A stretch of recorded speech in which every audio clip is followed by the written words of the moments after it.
Technology Toshiba Studios. Sactown Sports. Feeding your passion for local sports in the afternoon. It's the Drive Guys with Kevin Gleason and Kyle Drake on your radio at 11:40 a.m. Streaming audio at SactownSports.com and the Sactown Sports app. You can also watch the show on YouTube at Sactown Sports 1140. Here are the Drive Guys with Kevin Gleason and Kyle Drake. Coming to you once again from the Golden One Center. Happy Monday. Yeah, the 49ers back in the winner's circle. Kings back at the Golden One tonight. Question is, Kyle Draper right here back in the Kings lineup tonight. A lot of excitement, anticipation around here. What can you tell us? I know he practiced fully yesterday, took full part in shoot around today, and if I was, a guy that would make prognostications, I would say he's playing tonight. Right. But don't hold me to that, Whitey. Don't be like, Drapes. I thought you said. I'm just going with what I know. In my opinion, I think he'll give it a go. Okay. You are not shy. You make it sound like I don't really do that sort of thing. You're not shy. Exactly. So I understand a lot of variables here, but it does feel like this is a deer. Yeah, and I said the other day, I was talking with some guys. This was Saturday. They're like, what's going on with De'Aaron Fox? And, based on everything I've seen and the way he's progressing and seeing him pregame warm up, now he's practiced, now he's taking part in shoot around. I said, Monday is more likely, that the most likely scenario. I would think you bring him back here at home tonight. Then you got him out, obviously, Wednesday on the road against the Lakers. You begin that long road trip. But, remember, De'Aaron said it was only going to be a few games a week. And here we are, 2+ weeks now. And so I think tonight is the night for De'Aaron Fox. I also think it's possible that nobody knows for sure. He goes out there, he warms up. You never know if something doesn't quite feel right. It's possible that his plan now could be for him to play, then something could develop where he'd say, you know what, I don't think I can go. Unlikely. But let's say he does play tonight. To me, Kyle, if the Kings end up during the stretch without Fox going 2-3, and considering that two of those losses in Houston, they don't look quite as right as they did at the time, given the way the Rockets are playing. I would think 2-3. I mean, obviously, you don't like the losing record, but I don't think that's terrible. Not at all. And if we were to start the season and said, you know what, this Sacramento Kings team would be 4-4, De'Aaron Fox would miss 5 games. We take it. You know what? It's crazy how the NBA works. This time last week, Whitey, they had just come off the Saturday loss to Houston. It was must win. You got to come out fired up. You got to come up ready. And then they get curb stomped, and we're like, uh-oh. We start looking at the trade deadline, rotations, everything. And now, you know what? Coming off that huge win against OKC, all is right with the Sacramento Kings. He can burn it if you shots, right? I mean, a dunk, right? The dunk heard round the world. And it wasn't even just the dunk, Whitey. It was the little jab step, like a little and then to get to the basket and throw it down as well. The whole totality of that. And then the opponent, Oklahoma City, who we've talked about, is going to be right there with Sacramento, trying to battle for seeding. That was a huge win, their best win of the season, Friday night. Well, yeah, because it was their first tournament game. I tell you what, don't look away from me. This season has been a success. It has been a success. The vibe in this building, the court, the energy. You know what? I'm actually a fan of the in-season tournament. Like, I don't know if there was some extra juice in the game Friday night that maybe wouldn't have been there. But you can't tell me, you were in the building, you can't tell me that didn't feel electric Friday night. It did. It might have anyway. Right. Yeah. Mike Brown after the game was asked about it, and he said, it's funny because everybody was asked about it. Officially on the podium, they mentioned, I think what the NBA is doing is great. They know. Right. It was nothing. It was a lot of fun. He said, once you get going, you just kind of forget whether he said even in a finals game, which is, I don't know about that. But it was interesting because after the game, as you well know, Kevin Herter said he had the ball at the end of the game. Yes. Sabonis wanted him to shoot it again. because point differential or total points actually is a tiebreaker. Is a tiebreaker. Yeah. Yeah, and Katie was pointing that out during the broadcast at the end. She's like, you don't want to turn over here. You want to try and score, get a bucket, because like you said, points it factors into the tiebreaker. And so these guys were very well aware. And for Oklahoma City, they had lost their in-season tournament opener. So now they're 0-2 in group play, and likely they're eliminated from moving on. Maybe so. Yeah. And I thought we talked about this Friday, and I know we have Drape's takes coming up. Looking forward to them. And I don't want to steal any of your thunder, your OKC Thunder. But I think what they held Shea to like 33, and I think you could reasonably say, we're okay with that. Yeah. And I thought I don't want to give away too much of Drape's takes, obviously. Right. But I thought the start to that game, Shea was minimized early on in that game, and I think that's sort of set the tone. He got going a little bit late second quarter in the second half, but Shea got minimized, and I thought the Kings did a great job defensively on him. I'll talk more about that come Drape's takes, but one thing I saw the other night with this Kings team, it seemed like everybody who played contributed and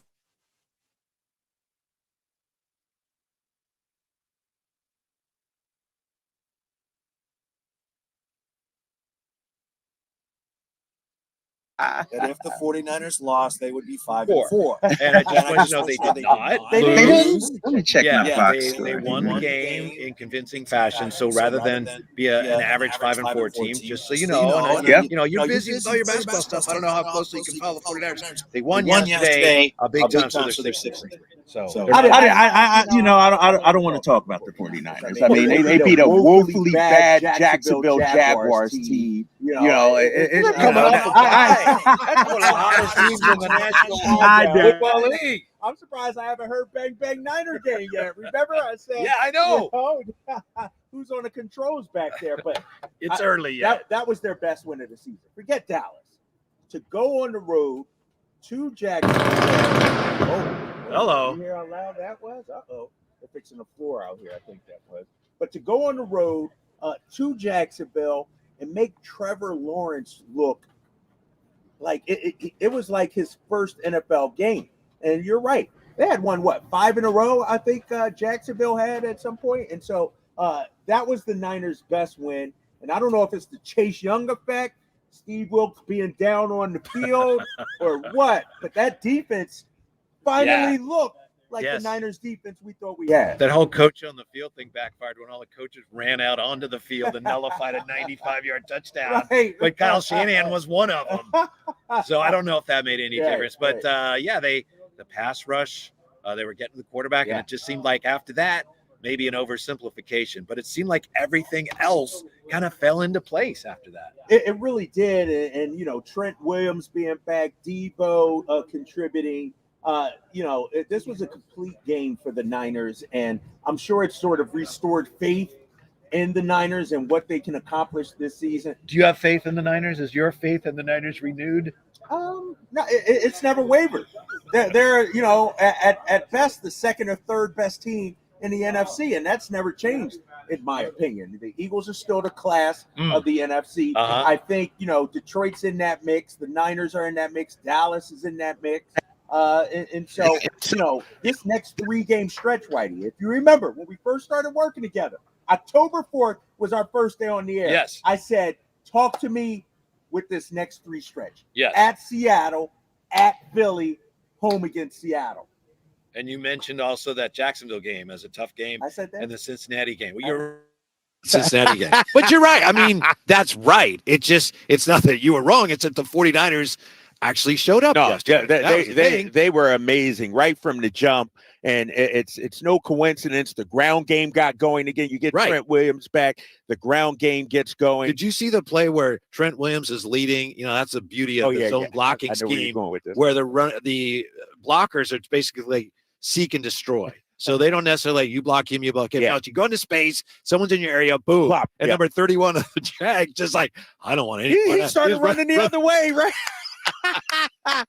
I would do it too if I saw a big Trent Williams coming my way. But you know what? Great win. we talked about it with Emil last week.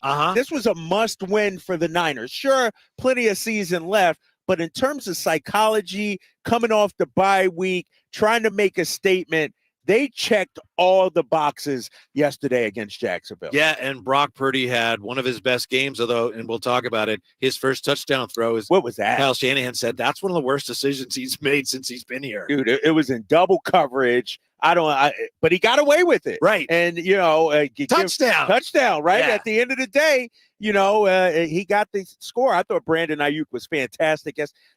I don't know if we could point to anybody on that roster and say, you know what? I don't know. They had a bad game. They were struggling. Everybody was on point. George Kittle with the big 66-yard touchdown. Brock Purdy was on point. Jake Moody made some kicks, and so slipped one in the right edge there, but hey, okay. And so all around great weekend if you're a Niners and Kings fan. Yeah, it looked like Jacksonville expected something. And from the first play from scrimmage, the 49ers line up with 5 down linemen. And it looked like they didn't expect that. Right, yeah. And then the Niners were playing press coverage, man-to-man. They didn't expect that. And they just didn't have an answer for it all day long. I was like, well, we didn't know they were going to do that. And they didn't have an answer. Well, and that comes down to coaching. You got to adjust, right? Yeah. Obviously. But, give the Niners credit. Their secondary we had talked about, much maligned. Man, they need to go out. They played extremely well yesterday. They made some adjustments there, too. And so I thought it was a banner day for the Niners. And as you know, week to week, any given Sunday, remember? That's the movie, right? Yep. Things can happen. And so I just urge and caution Niners fans. It was one game. Don't start booking tickets to Vegas for the Super Bowl or anything like that. It was just one game. Talk to me in a few weeks. And who is the central figure in the movie? Any given Sunday? Wasn't it Willie Beeman? Yeah. We hopefully will be beaming tonight. Oh, we'll be I like beaming tonight. That. We'll be right back with Drape's Takes from the Golden One Center Drive Guys on Sactown Sports. Can Mike Brown build on last season's Coach of the Year award? Can the Kings exceed 48 wins? We will be better prepared to make the run that we expect to run come next playoff. Tune into every Kings game this season on Sactown Sports at SactownSports.com. Winter is coming. I know you know that, but are you prepared to keep your family warm all season long? At American Energy Heating and Air, their goal is to exceed your expectations of the heating and air industry by valuing the customer experience and making your home comfort system as efficient as possible for the most value. So book your $49 furnace tune-up and safety inspection today.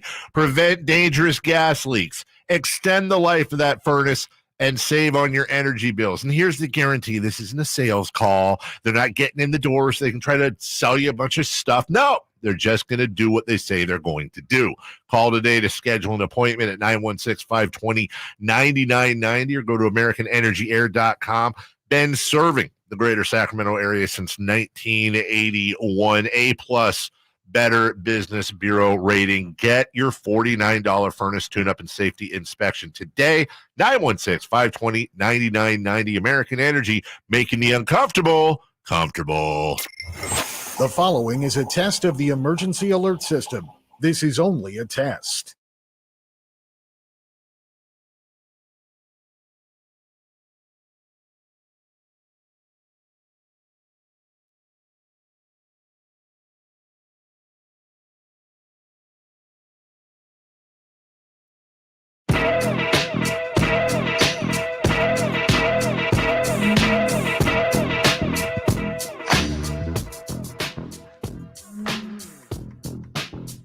The Drive Guys powering your afternoons Monday through Friday on Sactown Sports.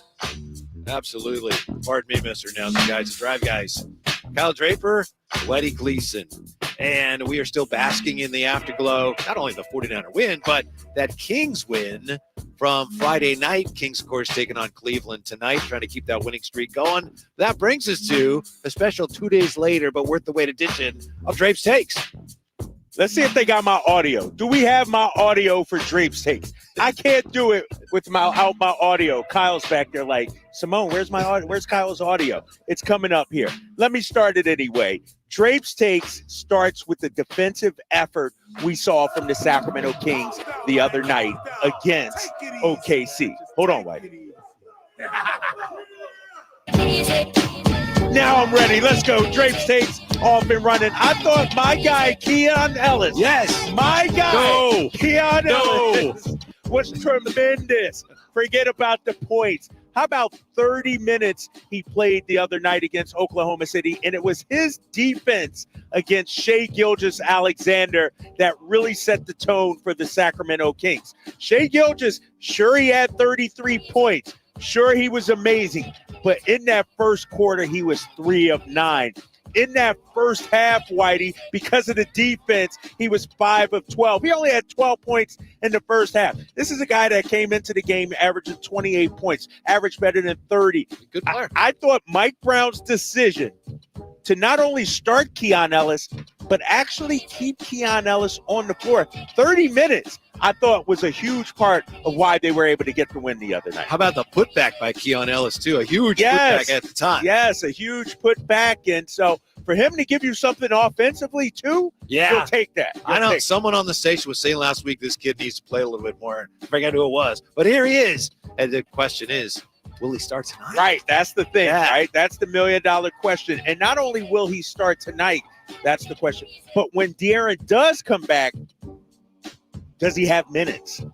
Does he actually play? You know? And so is he the first guard off the bench at point instead of Davion Mitchell? That's $1 million question. So that's first Drapes take. Second Drapes take, I'm going to lump these guys together because we have been talking about Keegan Murray and Kevin Huerter all season long. Needless to say, I think they're out of their slump. Kevin Huerter, 28 big points. Kevin Huerter, 4 threes. He was 40% from triple. What I saw Friday night was much more like it for the Sacramento Kings. Sure, nobody else was able to hit any threes, 13 to 47 combined. But to me, Kevin Huerter and Keegan Murray, they're sort of the litmus test for this team. If those guys are contributing, and they did in a big fashion, 52 combined points, the Kings will win basketball games. It was great to see both of those guys be aggressive and break out of slumps. Assuming you're right, and I think you are on Kevin Huerter, we'll see. But I really have to give credit to the coaching staff and Mike Brown, the way they've handled this, because obviously, you know, they sat him down one of the preseason games, and he hasn't played well. And it's been an awkward situation, and we've overreacted to it, or at least I have. Right. But here we are. It looks like they came through it. They're in a good place, and they were able to massage him along and keep him on track, get him back to the point where he's the player they need him to be. Yeah, exactly, 100%. And Keegan Murray's shimmy dunk, he did the jab step and flew to the basket and threw it down.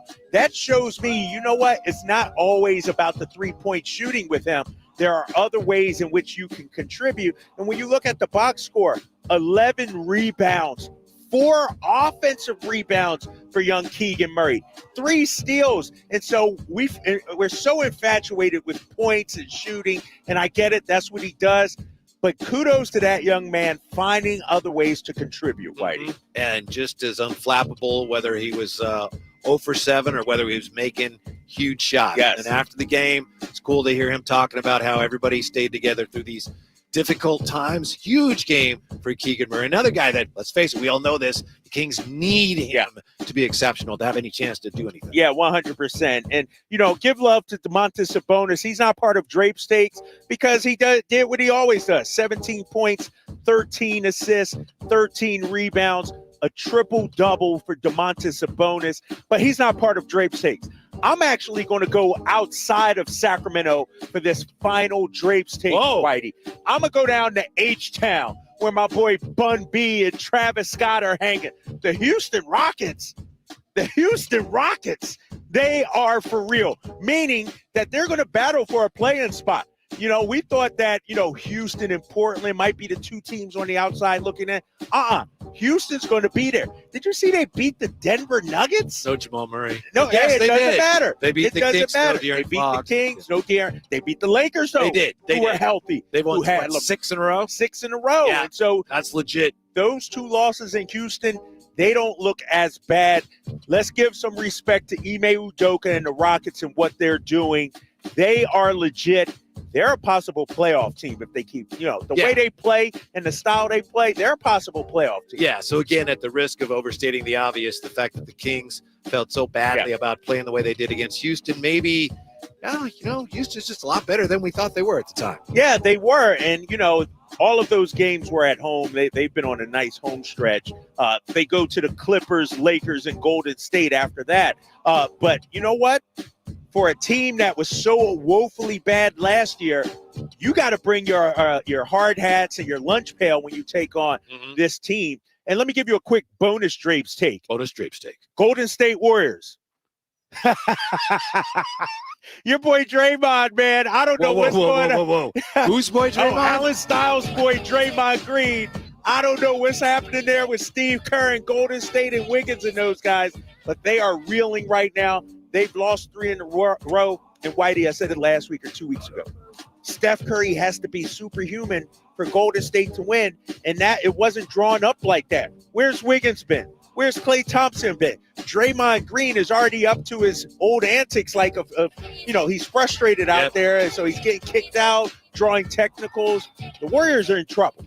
Yeah, they are. And the only guy besides Steph who scored as many as 20 in a game for the Warriors so far this year, I believe it's Dario Saric, and he's done it once. So they are really struggling to find offensive support for number 30. Yeah, and so Sacramento, we're all good. Warriors are reeling right now. My boy Herder's balling. Keegan's balling. What a difference a week makes in the NBA. That's straight stakes. That's all I got, baby. That's all I got. Do you think one of the reasons Sabonis plays so well against the Thunder, he plays well against a lot of teams. He's a really good player. But you think maybe he's got a little bit of that, hey, that's the team that traded me. Because he always seems to go well. He always seems to play well against them, and he dominated that matchup with Chet Holmgren. Chet's a great player, solid player, but Domas, man. And so for the second, like a man against the board. Yeah, and let's give Domas some credit. I know I touched on it briefly in Drape's takes, but his last 2 games, that's what we need to see from him, right? Like, even when De'Aaron's back, I want to see that kind of Domantas Sabonis. Be the best player on the floor because you can be. And I thought, he was a big part. He set the tone these last 2 games. I'm going to make a point here, and at first you're going to think I'm just being silly. Here we go. No, I think this is what's going on with this team. But bear with me because I'm going to take a little bit of a detour to get there. I know what's the scary movie you saw that was the scariest? Extra. Yeah. Have you ever seen a werewolf movie where? Oh yeah. Yeah, and how sometimes the guy, whoever it is, like he's fun, and then the moon comes up, and then right, yeah, and he goes through. I love those movies. Yeah, and the transformation is very painful. Yeah. Sometimes the jaws just stand up. That's what's going on. Yeah, the one. The YouTubers can see this guy. The sound effects don't even match the and then do the actual facial expressions justice. But go ahead. The next thing you know is like, then they become this predator. That's what Mike Brown is doing with the Kings. He's trying to get them from like yes, we score a lot of points, we're a wonderful team, to that dog of a team, that wolf of a team. And the transformation, we've seen it here. Okay. It's been a little painful. But once you break out of it, you check the defensive ratings today, the Kings are 14th in the NBA. They moved up that much in the last I saw it, 2 games? I couldn't believe it. Wow. I looked today, Basketball Reference, like what? So, we've seen the last few games, it can go up and down, very volatile here, but how about that? What Mike Brown's trying to do with his team so far, it's working. Those last 2 games, they're pretty ugly wins, but they were wins. They were wins. No, you're right about that. And sure, everything didn't go according to plan. It wasn't, pretty or aesthetically pleasing, but we've talked about it before, Whitey. This Kings team has to learn to win ugly sometimes. Yeah. You got to learn to win. Oh, my gosh. Please don't do that face again. Please don't. You got to learn to win when the threes aren't falling, and that's what we saw the other night against a very good Oklahoma City team. Yes. They've become a very effective defensive team. You just say, what? Just one more time. People on YouTube. That's the best part of those movies. American Werewolf in London. Yes. Great. Yes. Get a neck, Jack. You don't get those anymore. Man, those movies. Anyway, that's what I think the Kings are going through. And we'll see if they can continue. It's easy to say, they had 2 games. They're back. They're a good defensive team. We'll see. By the way, I asked Mike Brown after the last game about that, what they learned in Houston, how those lessons have been applied to the 2 wins here. And he said something interesting. He said, we just had, I love that I could look a guy in the eye square and tell him what was going on. We were talking, you and I, Friday about JaVale McGee. Like, what happened to JaVale Right. McGee? Mike Brown said, JaVale McGee didn't play badly in Houston. Right. That's what But he said, but I like the way they played with Alex Len in there. And so Yeah. I had to tell JaVale, hey, you're sitting for a while, you know? And he JaVale's accepted it. a pro. Hey, Yeah. he said all last year in Dallas. Yeah. But I think this, like Mike Brown said, this speaks more to what Alex Len is doing and what he's giving his team than what JaVale. It's not a knock on JaVale. Alex Len and what they're doing out there with him right now, it just fits better. Yeah, and then as we saw with Sasha, JaVale McGee's going to get his chance. He doesn't know when, but he's going to get a chance. It's on him to be ready. Right. And real quickly on that note, Mike Brown's and JaVale McGee's relationship, I think, is so strong. You know, obviously they go back years, and Mike Brown's the type, he'll tell you too, you know, I'm not going to go with you tonight. And so I think that trust they have between those two will make it A-okay. When we come right back, the dominant 49ers, let's call them the Domininers, they are back. More on that when we come back to the Golden One Center to Drive Guys. Kyle Draper, Werewolf Gleason on Sactown Sports. Check out the Golf to Go Hour with Frank LaRosa every week on Sactown Sports. Get the latest on equipment, area courses, people who play the great game, and plenty of good conversations about golf. It's the Golf to Go Hour every week with Frank LaRosa on Sactown Sports. Golf to Go is brought to you by the Hagen Oaks Golf Super Shop, America's most awarded golf facility. Naturewood Home Furnishings, where it's all about choices and always about quality. Individual rates, offerings, and savings may vary, subject to terms and conditions, not available in all states and situations. Hey, small business owner. Are you ready to have the best year ever in 2024? When's the last time you checked your workers' comp rate? For many small businesses, workers' comp insurance is one of their biggest costs. But Pi Insurance could save you up to 30% in just 3 minutes.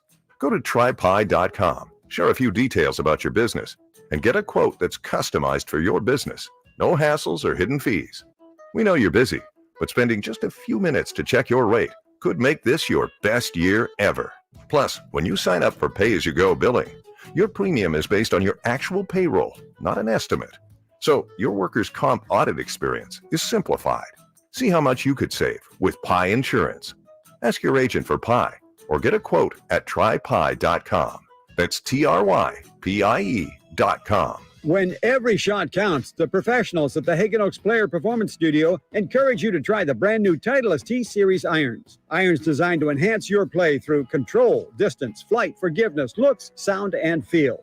With 4 T-Series models, the fitting team at Hagen Oaks will find the perfect Titleist T-Series iron for you. Call 916-808-2531 to find your fit today. Hagen Oaks Golf Super Shop, Fulton Avenue at the Cap City Freeway, or online at HagenOaks.com. Guys, your testosterone level can impact your energy, libido, sleep, weight, hair loss, mood, and even ED. Book your testosterone level check at Revive Men's Health, Sacramento. They're the local experts with guaranteed treatment for low T and ED.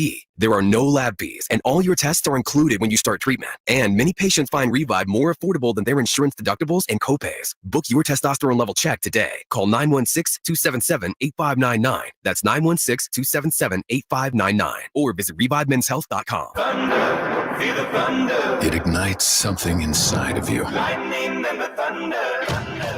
It's a new era in entertainment. Experience legendary performers like never before. All new and all incredible. This is the venue. See it, hear it, feel it. Thunder, feel the thunder. Lightning and the thunder. Thunder Valley Casino Resort. Feel the thunder.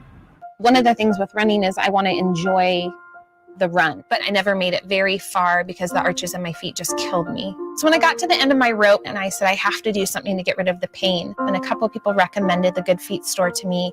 I loved how I could go in and get a free personalized arch support fitting. They put that time, that work, that effort into helping you find the right arch supports. And you can walk around this store with these in your shoes and try them out before you purchase them. So after I got my arch supports, the arches on my feet stopped hurting and the pain instantly, literally instantly went away. So if you have pain, go. Find a Good Feet store and go. There is an answer. Find the simple solution that will get rid of your pain. I'm Rondi, and that's my Good Feet story. See how Good Feet arch supports work for you before you buy with a free fitting and test walk at the Good Feet store. Knee, hip, foot, leg, or back pain? Visit the Good Feet store in Sacramento, Roseville, and Vacaville. It's the first ever Elk Grove Kia Frozen Turkey Bowling Extravaganza on November 18th, 2023 from 12 p.m. to 2 p.m. That's right, a frozen turkey becomes the bowling ball, and 10 liquid-filled plastic beverage bottles are your pins. It's not just bowling, it's an adventure. Knock down those pins. Each pin has a number attached to it, which means your skills can lead you to awesome prizes. And guess what? Each person gets 2 rolls, so you can aim for perfection. Now, how can you be part of this amazing event? Simple. Register at Elk Grove Kia for one of the 8 coveted spots through a raffle. But hurry, the registration deadline is November 17th, 2023 at 6 p.m. sharp. And here's the best part. No purchase is necessary. That's right. It's all about the fun and games. So make your way to Elk Grove Kia in the Elk Grove Auto Mall today for a chance to win a spot at the inaugural Elk Grove Kia Turkey Bowl. Rules and regulations at elkgrovekia.com. Elk Grove Kia.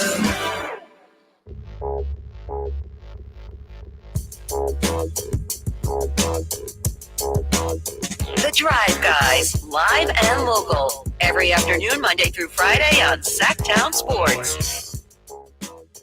Looks like we have the regular, what would we call this? The standard court in place to the Golden One Center. Yes. With the purple foul lines with the kind of a black shading here. That's a cool thing, the way the purple and the black kind of blend here. Yeah. The baseline. So Kings tonight, I think, wearing white uniforms, Kyle, against the Are they? Yeah. You got the intel on that one? Or? Yeah, I saw that on the internet. I forget what. I apologize. You know, all the jerseys have names. Some people, you say the name of the jersey, people know. Can't say home whites anymore, that's for sure, right? Yeah, I don't know. I'm going to try. I'm wearing the home whites tonight. And did you notice on the way in, I believe I saw some holiday decorations here outside the building that were not there Friday. Oh, what they got? Thanksgiving decoration? Well, it's like a little, it's like some sort of. Or is it Christmas? Christmas type. What happened to, where's the, no love for Thanksgiving? How about some turkeys out there or some leaves? You know, like that's some the problem with foliage out Thanksgiving. there. There's It's no like, good. What are you going to have? A pilgrim's hat? I mean, there's there no are Thanksgiving no good music. What's Thanksgiving music? There's not. There's not. Yeah. Poor Thanksgiving. Thanksgiving is a Christmas pregame. I could show. argue That's all it is. Thanksgiving is a better holiday than Christmas. Well, I can make all that the argument. things you just raised kind of fly in the face. I know. Of that. No music, no decorations, decorations. songs. Got the food though. Oh yeah. And then No Christmas question. is like, oh, that's a good idea. Maybe we should do that also. So Christmas stole Thanksgiving's meals. You know what I mean? Yeah, So Thanksgiving's just a pregame show. But anyway, I think they got some decorations up here. Okay. 339-1140, 1-800-912-1140. Before we go any further, let's talk to Doug on Sactown Sports. Hello, Doug. What's on your mind? Hello. Hello, Doug. Let's do it, Doug. Yeah. What's up? Doug, you're killing me. No, hey, we got to cut Doug. Yeah, we got to cut. apologize.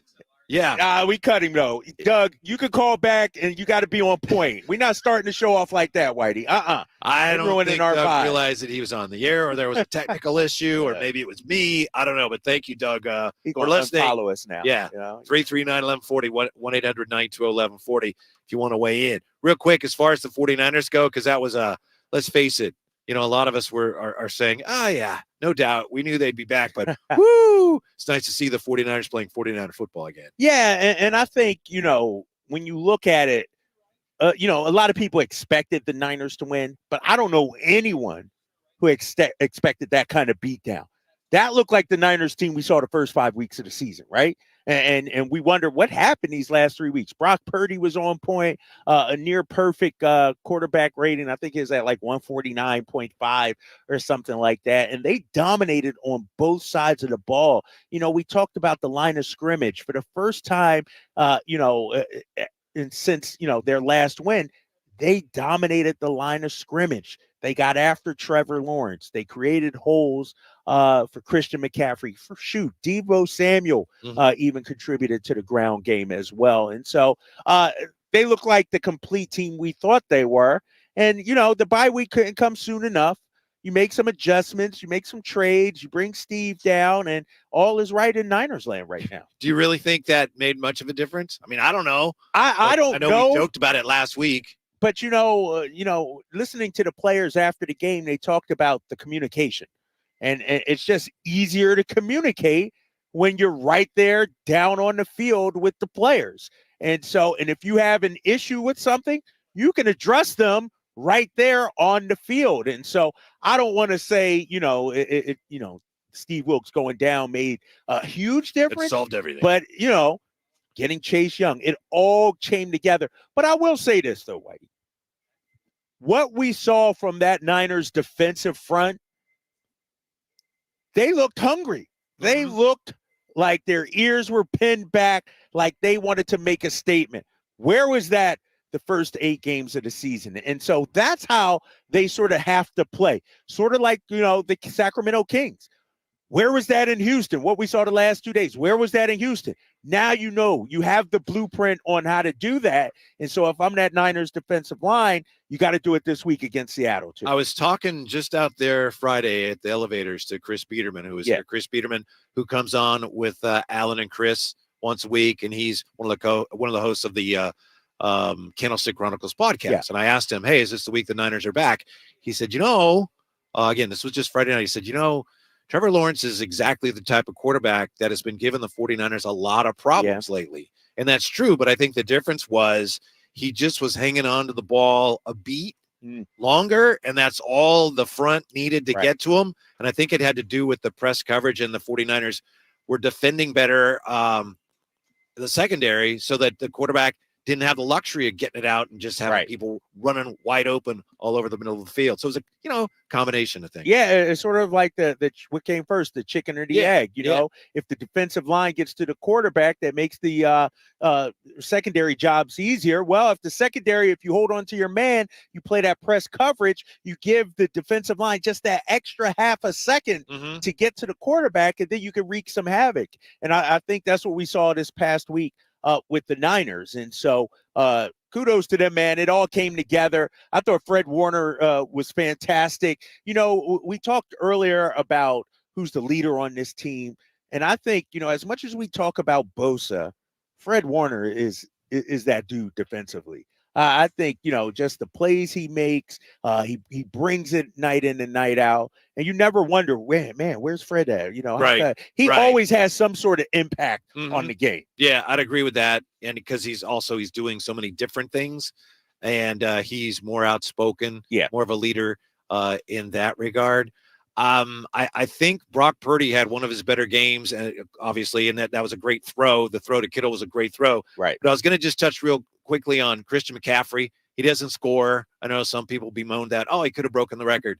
To me, and maybe this is just me, I think it's great, very poignant when a modern guy like McCaffrey ties the record of one of the guys who played, especially an African-American who played in the 60s, because people don't remember those guys. And now they share that record. And I know before it was Lenny Moore, but nobody knew about it. And now more attention was drawn to that. And those guys deserve so much more recognition. So I'm glad it's a tie between those two. Are you really? McCaffrey and Lenny Moore, because then people have to go, Lenny Moore, who's that? Then you find out about him and all those players. So in the record books, and yeah, the next time somebody else is going to be Christian McCaffrey and Lenny Moore. Yes, those guys will.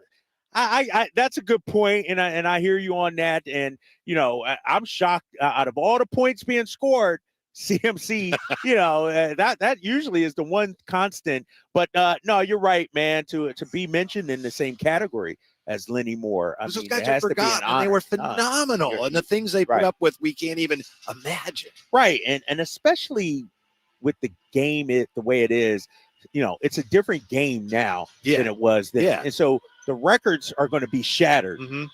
Remember, Dan Marino, Dan Fouts, the passing numbers are going to be shattered going forward. And so, no, you're right on that. And it's sort of like the NBA, it's when you look at, the scoring numbers, the assist numbers, there are some great players, 20,000 used to be the magic mark to get into the Hall of Fame in the NBA. I'm not sure if that's the case nowadays, but to your point, this is a way to hang on to yesteryear and keep Lenny Moore. Just a little more recognition for guys that really, really could, they deserve it. Did you watch the Jets and Raiders last night? I just saw the ending. What did you think about that? Well, I asked you because I know Chris and Alan had an interesting debate about whether it was a good game or not. that game, and obviously it was somewhat exciting at the end, but man, that was a terrible game. Yeah, I didn't get a chance to watch it. It was awful. It was awful. But you know what I came away from, and I know I only saw the end? I'd take a Zach Wilson on my team any day. Really? Yes, because he's a gamer. He's a competitor. What I saw from him, they were teeing off on him. He was scrambling for his life late in that game, but he was trying to still make plays. And so you surround him with some talent, a better offensive line. I'm not saying he's a Super Bowl caliber quarterback, but he's not their issue right now. And I know he didn't play extremely well last night, but he's a gamer. And so I think he's a solid player. Don't read Peter King's column today. Uh-oh. Okay? Uh-oh. Yeah, you don't want to read it because Peter King's saying, they got to get rid of this guy. No, he's a nice guy. They probably do. He's not NFL caliber. No, I don't know about that. But he probably, for his sake, needs to get out of New York. Mm-hmm. You know, say, hey, let's not act like Geno Smith was that great with the Jets when he was quarterback. Now, all of a sudden, look at him in Seattle, 6 game-winning drives in fourth quarter. That's true. And so I'm a believer. Sometimes you just need to get out of whatever mud or muck you're in. And right now, he's in the muck of the New York Jets. I think Pete Carroll said that Geno in the fourth quarter yesterday was perfect. Yeah. Seahawks won. All right, we take a quick timeout. When we come right back, Kyle says Brock's first touchdown pass was one of the worst decisions he's ever seen him make. More from the Drive Guys when we come back to the Golden One Center on Sactown Sports. Time to check out Capital Casino, conveniently located at 411 North 16th Street in downtown Sacramento. Can the Niners build off their NFC Championship appearance from last season? How will the quarterbacks perform throughout the year? Purdy back, now going to throw for the end zone, wide open, Brandon Ayuk is on fire! Will the defense lead this squad again? Intercepted! Ball got tipped up and taken by Fred Warner! Get all your 49er coverage throughout the NFL season on Sactown Sports and SactownSports.com. I'm a Vietnam veteran. I always knew that I was going to join the military. My grandfather pulled out his own military uniform and actually let me put it on. The greatest thing you could ever do in your life is to change and impact the world around you. Anybody that has ever served in the military has that sense of serving others. I wanted to keep the people of the United States safe. Being a veteran comes with a responsibility. My role is being a protector. We're born a proud country. We need to keep it that way. Boot Barn. Sactown Sports is home to the Kings, Niners, and now the business of sports. Hosted by Kelly Brothers and brought to you by Cap Trust, offering customized, independent financial advice at captrust.com. Join Kelly Brothers, Carmichael, Dave, and Jason as they look at the business of sports every Thursday at 7:40 a.m. You want to know how sports really work? Follow the money with Kelly Brothers from Cap Trust on Sactown Sports. If you have unfiled taxes or are in debt to the IRS, this is important news. The IRS just rolled out a new program to help struggling taxpayers more easily resolve their tax problems. It's called the Taxpayer Relief Initiative, and it opens up powerful new options for people looking to get back on the right track with the IRS. And no one knows this program like the professionals at Optima Tax Relief, America's most trusted tax resolution company. They've resolved over $1 billion in tax debt for their clients and have the expertise and experience to help you. One easy call to Optima can start the process, helping to put an end to your worries of wage garnishment, asset seizure, and other aggressive IRS actions. Make today the beginning of your fresh start with the IRS. Call the experts at Optima Tax Relief now for your free confidential consultation. Call 800-343-6460. 800-343-6460. 800-343-6460. Optima Tax Relief. Some restrictions apply. For complete details, please visit OptimaTaxRelief.com. It's the model year-end sales event at Acura of Stockton. Elevate your driving experience with a vehicle that's built to impress. Lease a new Acura RDX or MDX. Acura of Stockton has a great selection of new Acuras and customer service that will exceed your expectations. Take luxury to a whole new level in a new Acura from Acura of Stockton or AcuraofStockton.com, where precision-crafted performance is at your fingertips. The sewer system. It's probably the last thing on your mind, and that's okay, because at Sac Sewer, it's our first priority. As the region's largest sewer utility, we own and maintain thousands of miles of sewer pipe, and it's our job to get to your sewer problem before it interrupts your life. Whether you've got a slow drain or a backup, call us first, day or night, at 916-875 6730. Sac Sewer. It's a dirty job, but we're happy to do it. Kevin Lewis of National Garage Door. Whether you need to repair a broken spring, install the new opener, or buy a quality Rainer door, National Garage Door is here for you. Call us today to see how we can transform your house with a new garage door. 638-4554 National Garage Door. Individual rates, offerings, and savings may vary, subject to terms and conditions. Not available in all states and situations. Hey, small business owner. Are you ready to have the best year ever in 2024? When's the last time you checked your workers' comp rate? For many small businesses, workers' comp insurance is one of their biggest costs. But Pi Insurance could save you up to 30% in just 3 minutes. Go to trypi.com, share a few details about your business, and get a quote that's customized for your business. No hassles or hidden fees. We know you're busy, but spending just a few minutes to check your rate could make this your best year ever. Plus, when you sign up for pay-as-you-go billing, your premium is based on your actual payroll, not an estimate. So your workers' comp audit experience is simplified. See how much you could save with Pi Insurance. Ask your agent for Pi or get a quote at trypi.com. That's TRYPIE.com.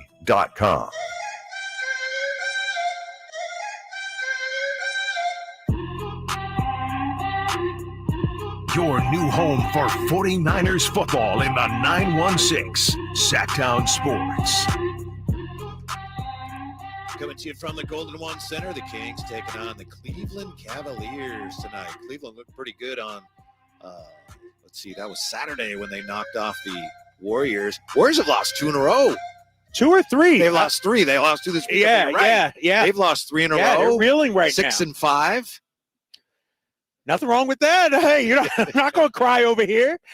Some Warriors fans out here, I'm sure, listening. Poor Draymond got thrown out of the game on Saturday. Man, it's just so unfair the way they treat Draymond. Who are you, Alan Stiles here? Draymond sympathizer? That's like the worst guy to sympathize with in the league when it comes to stuff like that.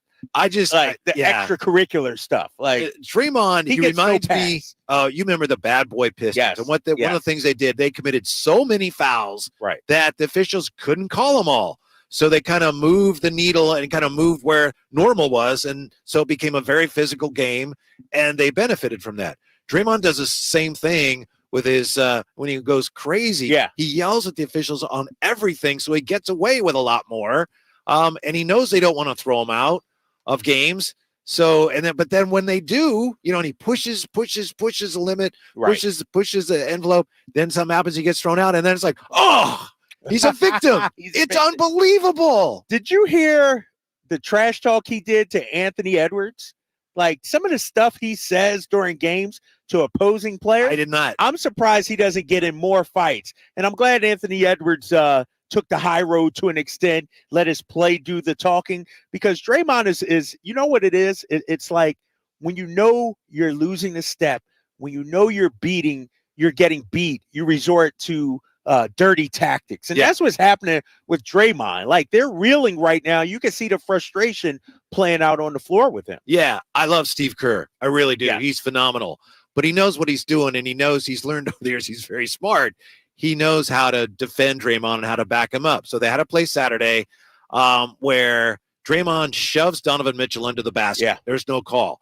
Then they come right back down the floor, and Mitchell goes over, and he tries to go for the ball, and he shoves Draymond. Yep. And right away, he's pointing like, hey, he just did that to me. So the officials review it. In the process of the review, they see that in the previous possession, which was 8 seconds ago, maybe, they see what Draymond did. So they gave him, okay, that's a technical. Oh, that's your second one. You're out. Then after the game, they're talking to Steve Kerr about it, and he goes, I didn't know you could go back and look at something from a few plays previous. It wasn't a few plays. It was just like it was the same possession base. Yes. Yeah, exactly. And in the NBA, you can do that. In fact, the officials are told, wait till the play stops. Right. Then you don't want to penalize the other team going back down. And so that's what happened. And don't even, as much as we enjoy Steve, we like Steve Kerr. We've said that. You're not going to get any sympathy. I mean, welcome to what the rest of the NBA has to deal with. The rules apply to Draymond just like they do everybody else.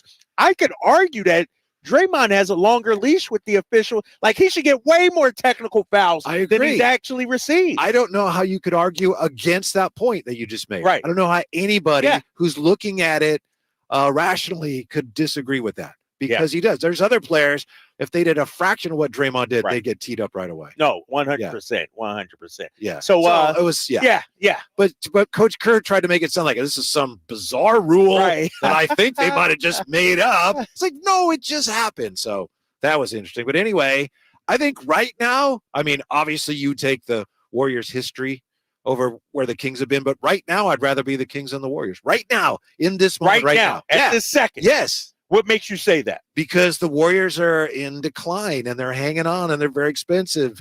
And that's going to cause problems down the road. And the Kings are, we think, on the way up. Oh, so you're talking big picture. Like, yes. Not like, okay. So let me ask you, would you have said the same thing last Tuesday, for instance, after 2 straight losses to Houston? Really, that should not have impacted your overall thinking about big picture and where these teams are headed. Maybe not. If I'm being honest, I don't know what I would have said after that, because that was dismal. That was absolutely dismal. I'm just being honest with you, you know, because they looked like, wow, they don't even want to play. Right. We may have to break this up, right? Yeah. Or something like that. No, you're right, too. And you know, and I've made this point regarding the Warriors, Whitey, and I said it last season when I did some fill-in work. Steve Kerr and the Warriors, Bob Myers when he was there, they will rue the day that they did not develop their young players. You have 3 lottery picks in Wiseman, Kuminga, and Moody, and they're at best rotation players. Wiseman obviously gone. And so not hitting on those guys when you could have had a Tyrese Halliburton, when you could have had a Franz Wagner, and then not developing those guys, right? That's why this Warriors run is over. Not just Steph and Clay getting old, but because they don't have, like, Steph Curry has to score 30 plus for this Warriors team to win right now. I'll give them credit. They recognized that day was coming, that bill was coming due. Right. But then they made the wrong decisions on what are we going to do about it. Wiseman, we need Wiseman. Right. He's got the most upside. Yeah, I think you're right. As far as Kuminga and Moody, they're both still there, but yeah, they're not projecting to be, you know, major impact players going forward. Yeah, and Kuminga, he's shown some flashes, but at best he's a 4th option, you know. And pretty erratic still. Right. Pretty yeah, spotty. He's pretty spotty. And, you know, it's sort of like, you know, we talk about the Lakers all the time. LeBron has to be great. Like, Steph has to be great. And I don't know what's going on with Andrew Wiggins. Like, he is having a miserable season. I think whatever it was that caused him to miss so many games last year, you know, you hear rumors, but we don't know. Whatever it is, I think it's still affecting. It's still affecting. Yeah. Yeah. Either that or he's just kind of lost his will to do it. Right. And I mean, he's not even playing in fourth quarters or anything down the stretch. And to me, Wiggins has to be their second best player. And he's not even their top 5 right now. I mean, the way he's playing. And so I know it's a long season, obviously, but that start that they had when they looked great, it has fallen off. And like I said, they were winning those games because Steph Curry was so amazing, Whitey. He was playing at such a high level. And to ask him to do that night in and night out, that might be too much to ask. All right. As we mentioned, Kyle Shanahan had an interesting view on Brock Purdy's first touchdown pass yesterday. Who was doing the game? The analyst doing the game. Even said at the time, he's like, you can't do that. You can't stop and throw back across the middle of the field. That was a touchdown pass to Ayuk that got the 49ers on the board initially. Here's what Kyle Shanahan had to say about that throw and that decision after the game. Yeah, that was honestly I can say this because he played his ass, played well, but that was like one of his worst decisions I think he's made since he's been here. And it took me a while to get over it. I thanked him for the touchdown. But that was not a good decision, and he was fortunate with it. Did you hear his explanation, Purdy's explanation?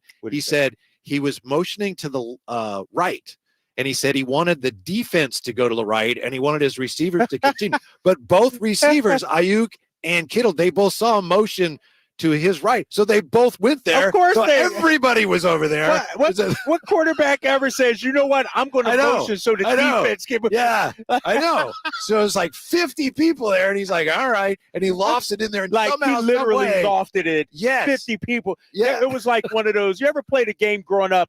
We used to play this game in Philly called throw up grab. You throw the ball in the air, and Right. everybody, you just try and reach Right. and grab it. Every man for himself. That's how it was. It looked like a Hail Mary from like the 10-yard line. Yeah. Like the way It was like at after a wedding, the groom throwing the garter Right, up, right? right. And everybody's just like, ah! Yeah, and there's Ayuk like, Yep, I'll touchdown. take that. Nice throw. That should have been a sign of what was to come in that game. For that to happen, it was a terrible decision. It was terrible. He could have ran and got it out of bounds, you know, but he got away with it, and it's good to be Brock Purdy, I guess, on that play. Because when you look at it, and to Kyle Shanahan, what he said, you had to get through 2 or 3 defenders for Ayuk to even get it. And somehow the gods came, the stars and the moons and the suns and everything aligned, and they completed that pass. Yeah, Man. I'm with you though. If you motion, hey, go this way. Go this but way. You think the receivers are going to know you? That's a teach? I don't. All right. Well, it all worked out, and they're back on track. When we come back here, De'Aaron Fox returns tonight? Question mark.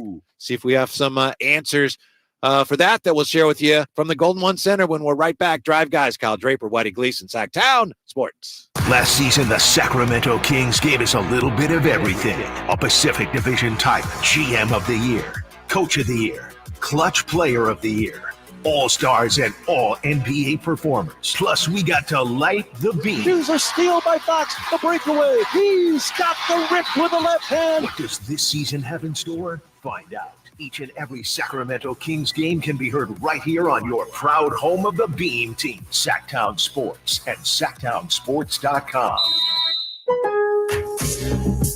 All new spring deals are here at Lowe's. Start planting your garden this weekend with Bonnie 11.8-ounce vegetables. Buy 4 for $10.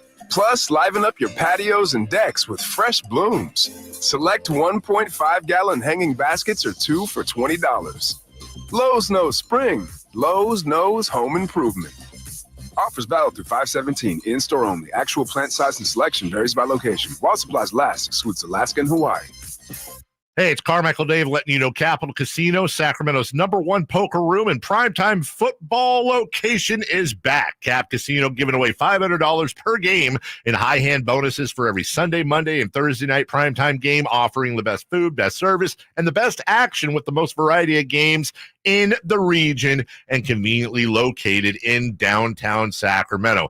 Check it out. Capital Casino. And as always, please remember to gamble responsibly. 1-800-GAMBLER. Get year-end pricing during Happy Honda Days at Folsom Lake Honda, your one-stop Honda shop. Folsom Lake Honda is your one-stop Honda shop for great pricing on our entire selection of new CRVs, HRVs, Ridgeline Civics, and Accords. Plus, with low finance and lease options, now's the time to buy. Hurry in and save during Happy Honda Days at Folsom Lake Honda, or go to folsomlakehonda.com. Folsom Lake Honda, yeah, your one-stop Honda shop. KHTKAM Sacramento, KYMX HD2 Sacramento.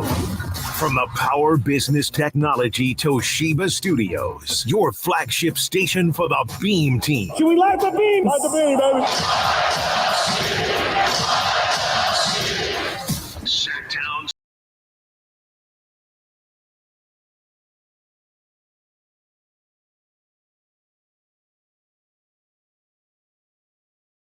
Giving you local sports coverage from 6 a.m. to 6 p.m. Monday through Friday. Sactown Sports. With the Drive Guys at the Golden One Center, Kyle Draper and Kevin Whitey Gleason getting ready for the Kings. A challenging contest tonight, right, Kyle? I mean, the Cleveland Cavaliers are no joke. Yeah, and throughout the record, you know, when you look at Cleveland, they're a solid team, man. They're 4-5. Tied for 10th in the East, but they got some talent. And one thing we talked about the other day with Oklahoma City is how will the Kings fare against size and length? Well, nobody's starting a bigger starting lineup up Mobley front. and Allen. Yeah, with those guys. And so it'll be interesting to see how the Kings do tonight. The big question tonight is De'Aaron Fox returning or not. He was at shoot-around today. Kyle has an update for us on De'Aaron Fox. Yeah, he has been upgraded from doubtful to questionable, which means he's 50-50 to go. And if I'm a Kings fan, that's an encouraging sign because what that shows me is, A, he went through practice yesterday, came out of that fine, went through shoot-around today, came out of it fine. I believe he'll go through his regular pregame warm-up tonight and then see how he feels, but it would not shock me to see De'Aaron Fox play tonight. It sounds like the plan is he's going to play unless something doesn't feel right at some point between now and the start of the game. Do you think so do you have to start him, or is there some benefit to bringing him off the bench tonight? No, I think you got to start him, right? Yeah, I think – Because Keon Ellis has been doing such a great job. I know. Keon Ellis, you got him all NBA first team. But, when you bring a guy like De'Aaron back, it's not like this is his first time getting back out on the court and you got to bring – like he's been doing stuff the last few days. And so I don't see, why, any reason why not to have him in the starting lineup. And I think they're slow playing it by going doubtful, then questionable. Yeah. I think he's good to go, but we'll see tonight. And I don't know if he'll be on a minutes restriction. Doc Rivers used to always say there's no minutes restriction. It's just the eye test. And so if you see he's moving fine, then you play him. If he looks a little suspect, then you pull him. And so it'll be interesting to see if he's on a minutes restriction, maybe 25 to 30 tonight. Yeah, I think you're right. I think it would be silly to, as I suggested, not start him, because anybody who sprained an ankle knows if you sprain it and you get it warmed up and you're going good, you don't want to sit down. Right. You don't want to sit down for a length of time, right? Right. So, So if he is out here tonight, he'll probably be starting, and it looks like all signs are positive and the Kings could use him. And you look at the 5 games they've played without him now, and maybe they are without him tonight, maybe not. But if these are the 5 games without him, I think overall they'd have to say, we made it. Yes, made it. Yes, you come out of that 2-3 with a win against Oklahoma City. I could argue that you thought maybe at best you'd probably be 3-2. 2 Houston wins and a Portland win. Like losing to Golden State, there's nothing wrong with that. There's no shame in that. And then you beat OKC, which is a huge win. And so 2-3, you're about a game off of where I expected you to be without De'Aaron Fox, and you've sort of weathered the storm thanks to these last 2 wins. What impresses me about the last couple of wins is how, as you said earlier, Domas has been everything they've needed him to be, but he's doing that, and he's dominant, and he's aggressive. But he's doing that without taking that jump shot that I know I've been saying, well, he's going to have to start taking that jump shot. And he doesn't want to take that shot, and he's still been very efficient and effective. Yeah, and one thing that I think a big reason why, especially the other day against Oklahoma City, he can overpower Chet. As great of a shot blocker as he is, Domas got him by about 50 pounds out there. I don't know if he'll be able to do that with Jared Allen tonight. And so I think he's been able to get away with it. But Whitey, to your point, man, if this team is going to be as good as they need to be, he still has to shoot that. I know the numbers suggest he's effective with it and everything, but man, if he's able to knock that 17-footer down, that opens up so much. It draws more attention. And so I think it helps your team. He's doing it, getting away from it, getting away with it right now, but I want to see him knock that down. What's odd to me, and I know you've seen him play more than I have, but over the years, but last year he would take that. Now you can almost see him process it like, I don't know, I don't want it. Right. Well, and I don't remember him doing that last year. Yeah, it's shocking because a player of his caliber, of his ilk, and here's the thing: what we're talking about, best believe he knows. He's heard that. He's heard it from the coaches too, I'm sure. And so it's like, no, it's not a secret or anything like that. And so I'm not sure why he's not taking it. It's also like the right hand. I'm sure he's been told, you could go right sometimes, but sometimes you get in the heat of the battle. It's sort of like taking golf lessons. Oh, this dude just hit a half-court shot here at Golden One. Sorry about that. No. Did he shoot blind over his head. 'Cause Like, a minute ago, yeah, he shot it like over his head. over his head. Yeah, back to the basket. Back to the basket. Oh, here's another guy about to do it. But it's sort of like golf lessons here. And I'm gonna take you behind the curtain. I take my lessons with my guy Tom Morton out at Hagen Oaks. He's a great teacher. Oh, he's great. He's great. I've been working with him for a while, and I've struggled still. But it's like when you get in the heat of the moment, the heat of battle, you go back to what you know. And so, for instance, if you change your grip in golf, but then you start playing with your friends, you're going to go back to the grip that you know instead of trusting the work that you've put in and trying it out. Same thing with Domantas Sabonis. He's worked on his shooting. He's worked with Lethal Shooter, one of the IG famous guys that people work with. And so I know these are things he's worked on, but he hasn't really trusted it in the game yet. I'll tell you what a great teacher Tom Morton is. The first time I worked with him, he asked me to, why don't you swing hit a few balls. And the first thing he says to me is, my advice is you take up bowling. And it's like, man, that's the best advice anybody's ever given you, right? After seeing me swing a few times, maybe it's not for you. The game's not for everybody. No, I'm kidding. He's a wonderful teacher. It's funny because at the OKC game Friday, I think they cut it to like 5 in the fourth quarter. It was about 5 at one point. And I was sitting by some OKC guys down here in the media area, and they ended up getting the ball. Josh Giddey shot a corner 3 when it was a 5-point margin. And all the OKC guys at once, they're like, oh. And I said, I guess that's not the shot you guys wanted. I said, no. They don't want Giddey shooting the threes? Not in that situation. Gosh. Oh, he's been struggling, but it was funny because you could just see from their body language, like, oh, no.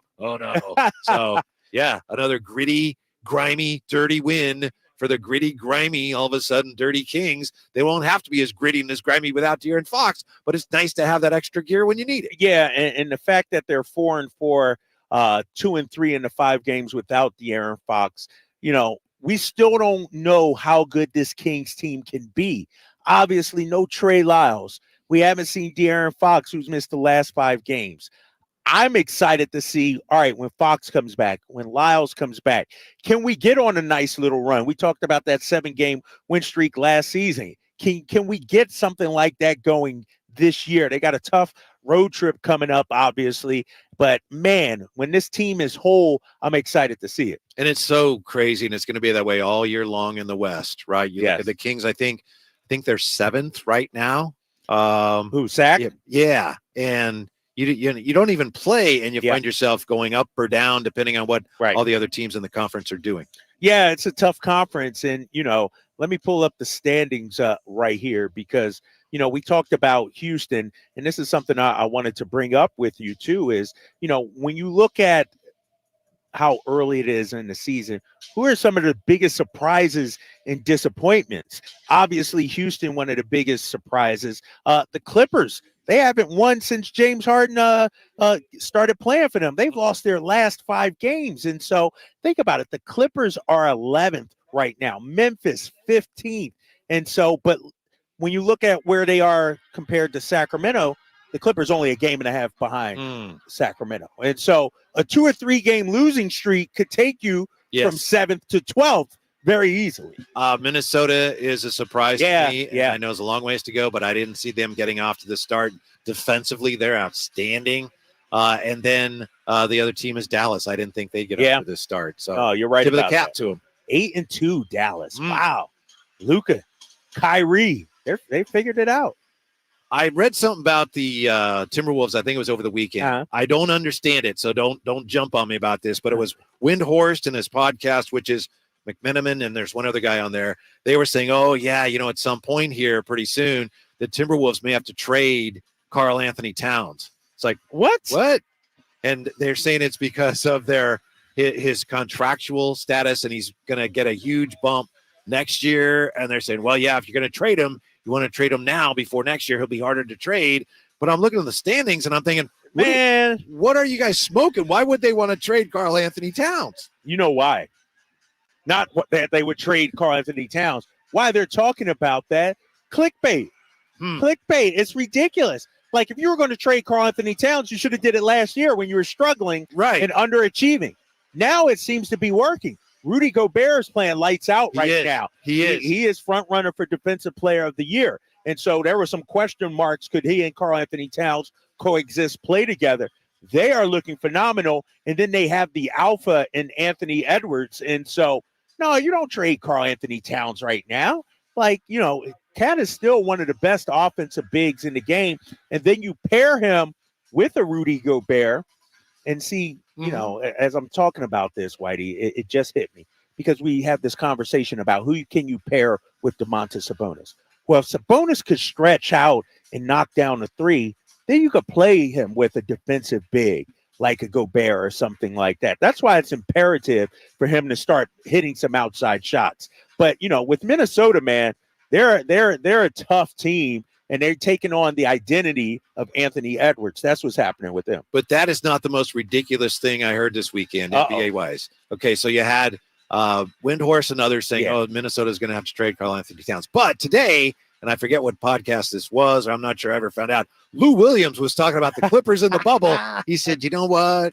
We didn't really want to be in there, and we started hearing that people weren't going to have as much respect for the bubble championship, so we just kind of tapped out. I was like, what? That's loser talk, right? What is Lou doing? Like, we weren't really seeing the prize at the end of the road, and we didn't really want to be there. On the list of possible excuses, that's probably down there like 15 or 16, like reasons why you didn't get it done. I understand you get tired of being in the bubble. Hey, the food was crappy, so you can say all that. But this is the worst heard.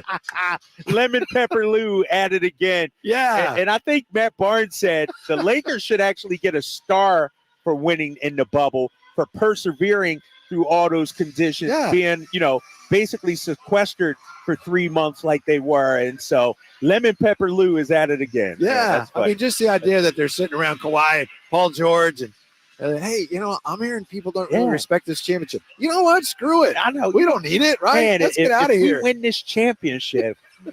And for a guy like Paul George, too, that's never won anything. Darn, you know what? I'd rather not win than people say, come on. Yeah. When we come back here, how about this? This is the sports world we live in today. Antonio Pierce is a better NFL coach than Bill Belichick. Ooh. That and more Week 10 madness from the Golden One Center. Drive Guys on Sactown Sports. What's the latest with the San Francisco 49ers? Carmichael, Dave, and Jason Ross keep you up to date on all things red and gold during the Niners at 9 every weekday at 9 a.m. on Sactown Sports at SactownSports.com. Kenny and Jerry here from Bell Brothers, and we want to talk to you about hard water.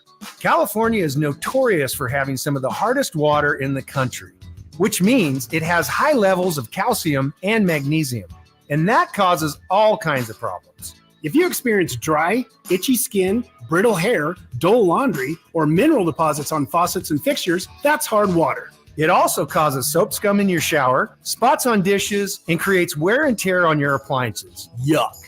Bell Brothers can help you out with our lineup of water conditioning solutions, from water softeners to whole house filtration systems to hot water recirculators. Your skin and hair will thank you, your fixtures and appliances will thank you, and even your spotless dishes. Call Bell Brothers right now and ask about our hard water solutions for your home. Our number is 916-444-1234, or find us online at theNoSurpriseGuys.com. The No Surprise Guys, Bell Brothers. Time to check out Capital Casino, conveniently located at 411 North 16th Street in downtown Sacramento.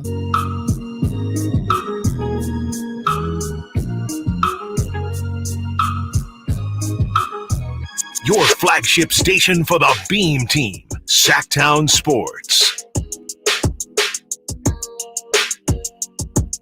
Nick Gleason and Kyle Draper, and thanks for being with us today on the chat. We got from Compio. Is it Compio says this? I think it's Compio. Yeah, Kyle about to get his grub on. What do we got today? What's lunch today? It's all right. Take your time. Take your time. Yeah, take your time. It's a busy guy. He's got to eat when he can. You know what, man? You're not supposed to ask me questions in mid-chew. I know. It's all good. I misjudged the chew. I know, right? I forgot that was a short break. No, my girl Selena down there in guest services hooked me up a little chicken, a little. You would call this rice, but it's actually orzo, if I'm correct. You ever heard of orzo? You had orzo before? I have. You know about orzo. Yeah. And some cauliflower. And so, yeah, man. I didn't have lunch today, man. I just, My life is chaotic right now, Whitey. What else we got? Is that that was all in here? I got popcorn in here too. okay, Yeah, I got the all right. popcorn, and so you got to eat when you can, bro. You can eat before we come up. Man, But I told you, I'm my fine. life is chaotic, man. My life is chaotic. Let me tell you something. You know what the worst feeling in the world is? What's I'm that? gonna tell you what the worst feeling in the world is. I wasn't even going to go there today, but you got me on this. I did Pac-12 Network Saturday. Okay. In San Ramon. You know where that is, right? Sure. Yeah. I get done at midnight. I drive all the way home. What game did you have? No, I did their pre and post game show, Pac-12 After Dark, their studio show. Okay. I drive all the way home. I get home at 2:30. Are you going to get mad if we start playing violins? I did not have my keys. Oh. I left my keys in San Ramon. You know how Tribe Called Quest left their wallet in El Segundo? Yeah. Yes. I left my keys in San Ramon. So Wednesday, when I go back to the Bay Area, I got to go pick up my keys. But I couldn't get in. I had to use the garage door opener. Fortunately, I had it.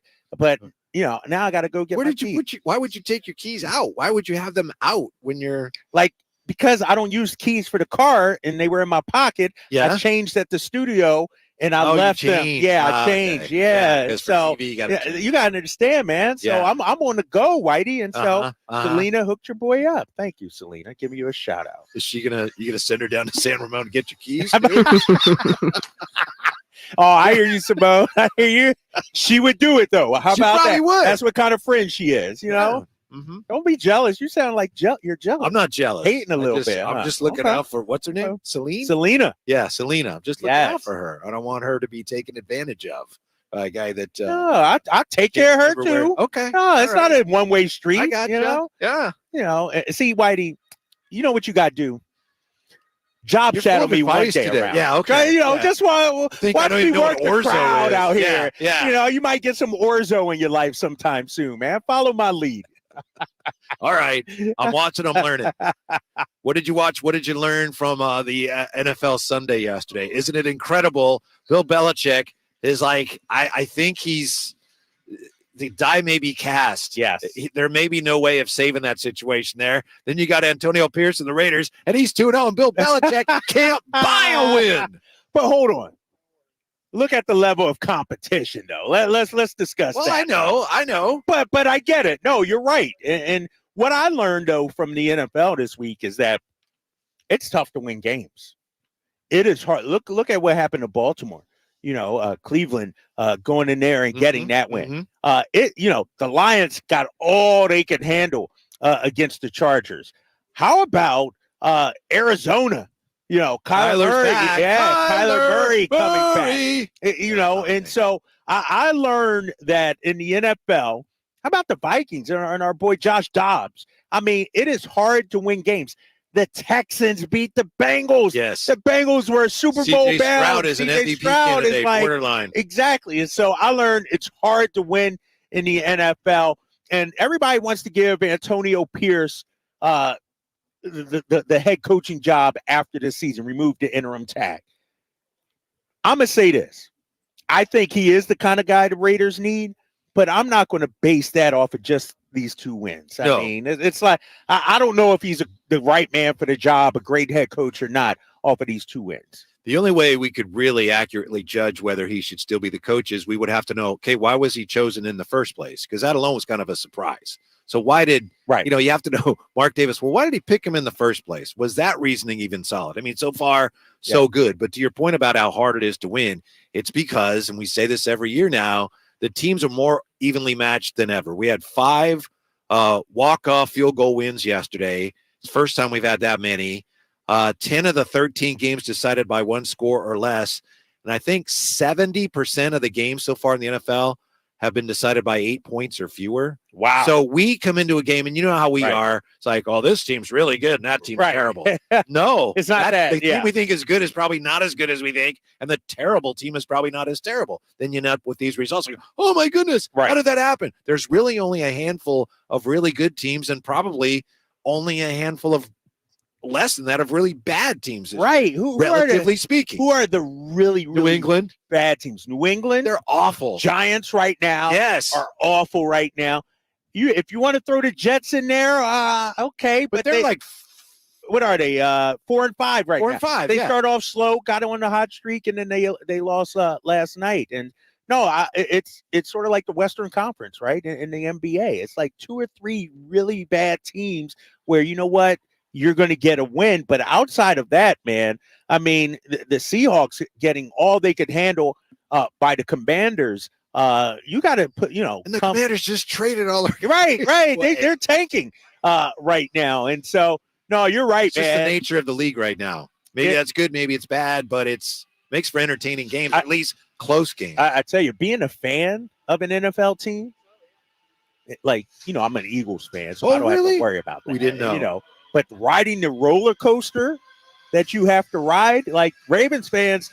So, Super Bowl, here we come, and then they lose to Cleveland like they did, in a heartbreaking fashion.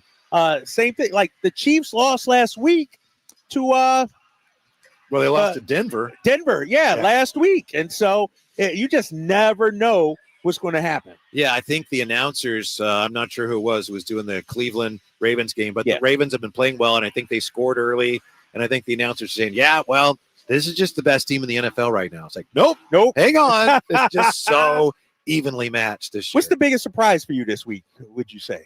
From yesterday? Is that Cleveland's win? Or I like Cleveland, but I'm a little surprised. I'm not surprised that the Texans beat the Bengals. Bengals been hanging on.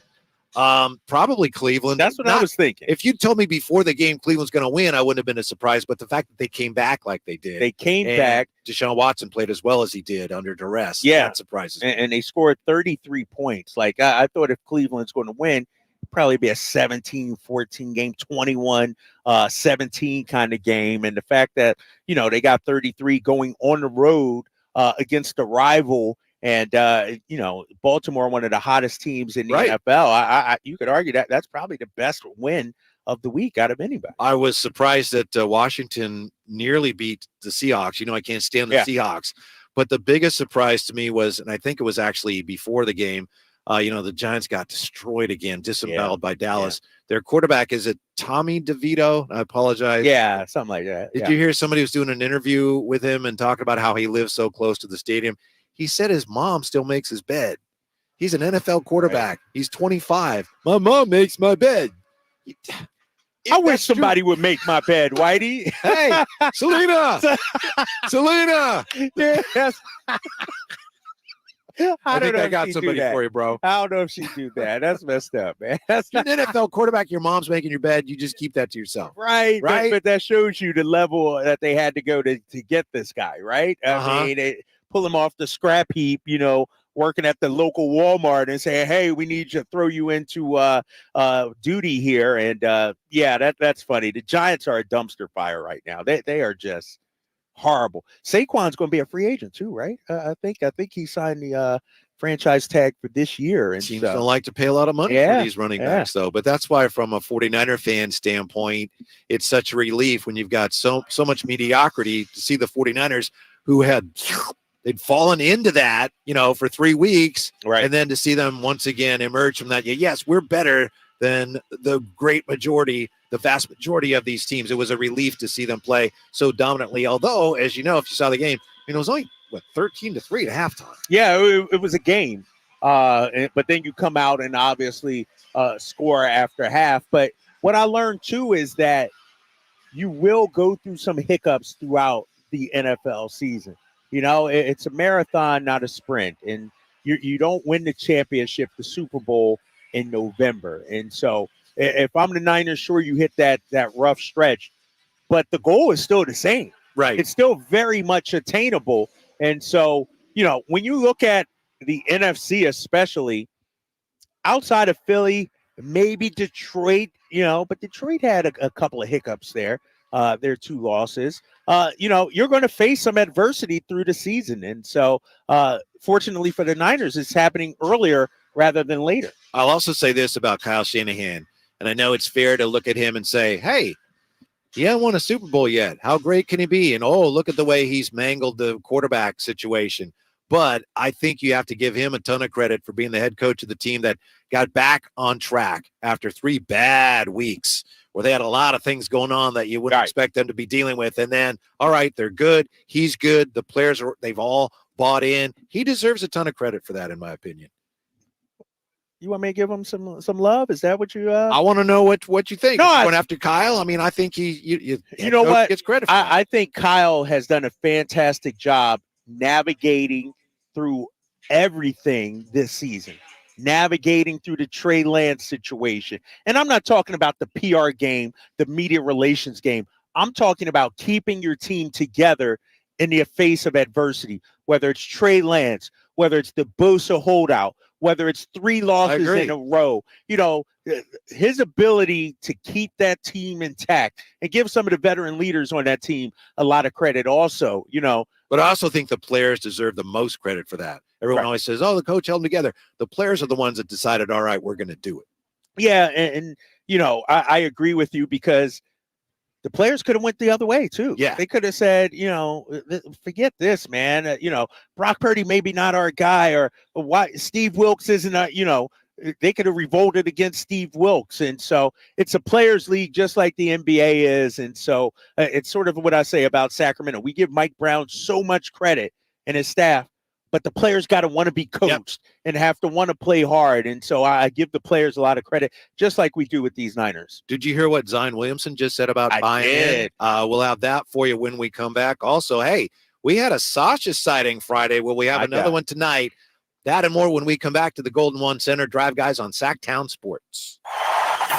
Trying to find out where to catch your favorite team's games? Are you a fan of the Kings, Niners, and the NFL? Well, Sactown Sports has you covered. Touchdown! San Francisco! It's all on his shoulders. Fox rocks. He fires for the win. He's got the triple. Catch all your Kings, Niners, and NFL games all year long on Sactown Sports and SactownSports.com.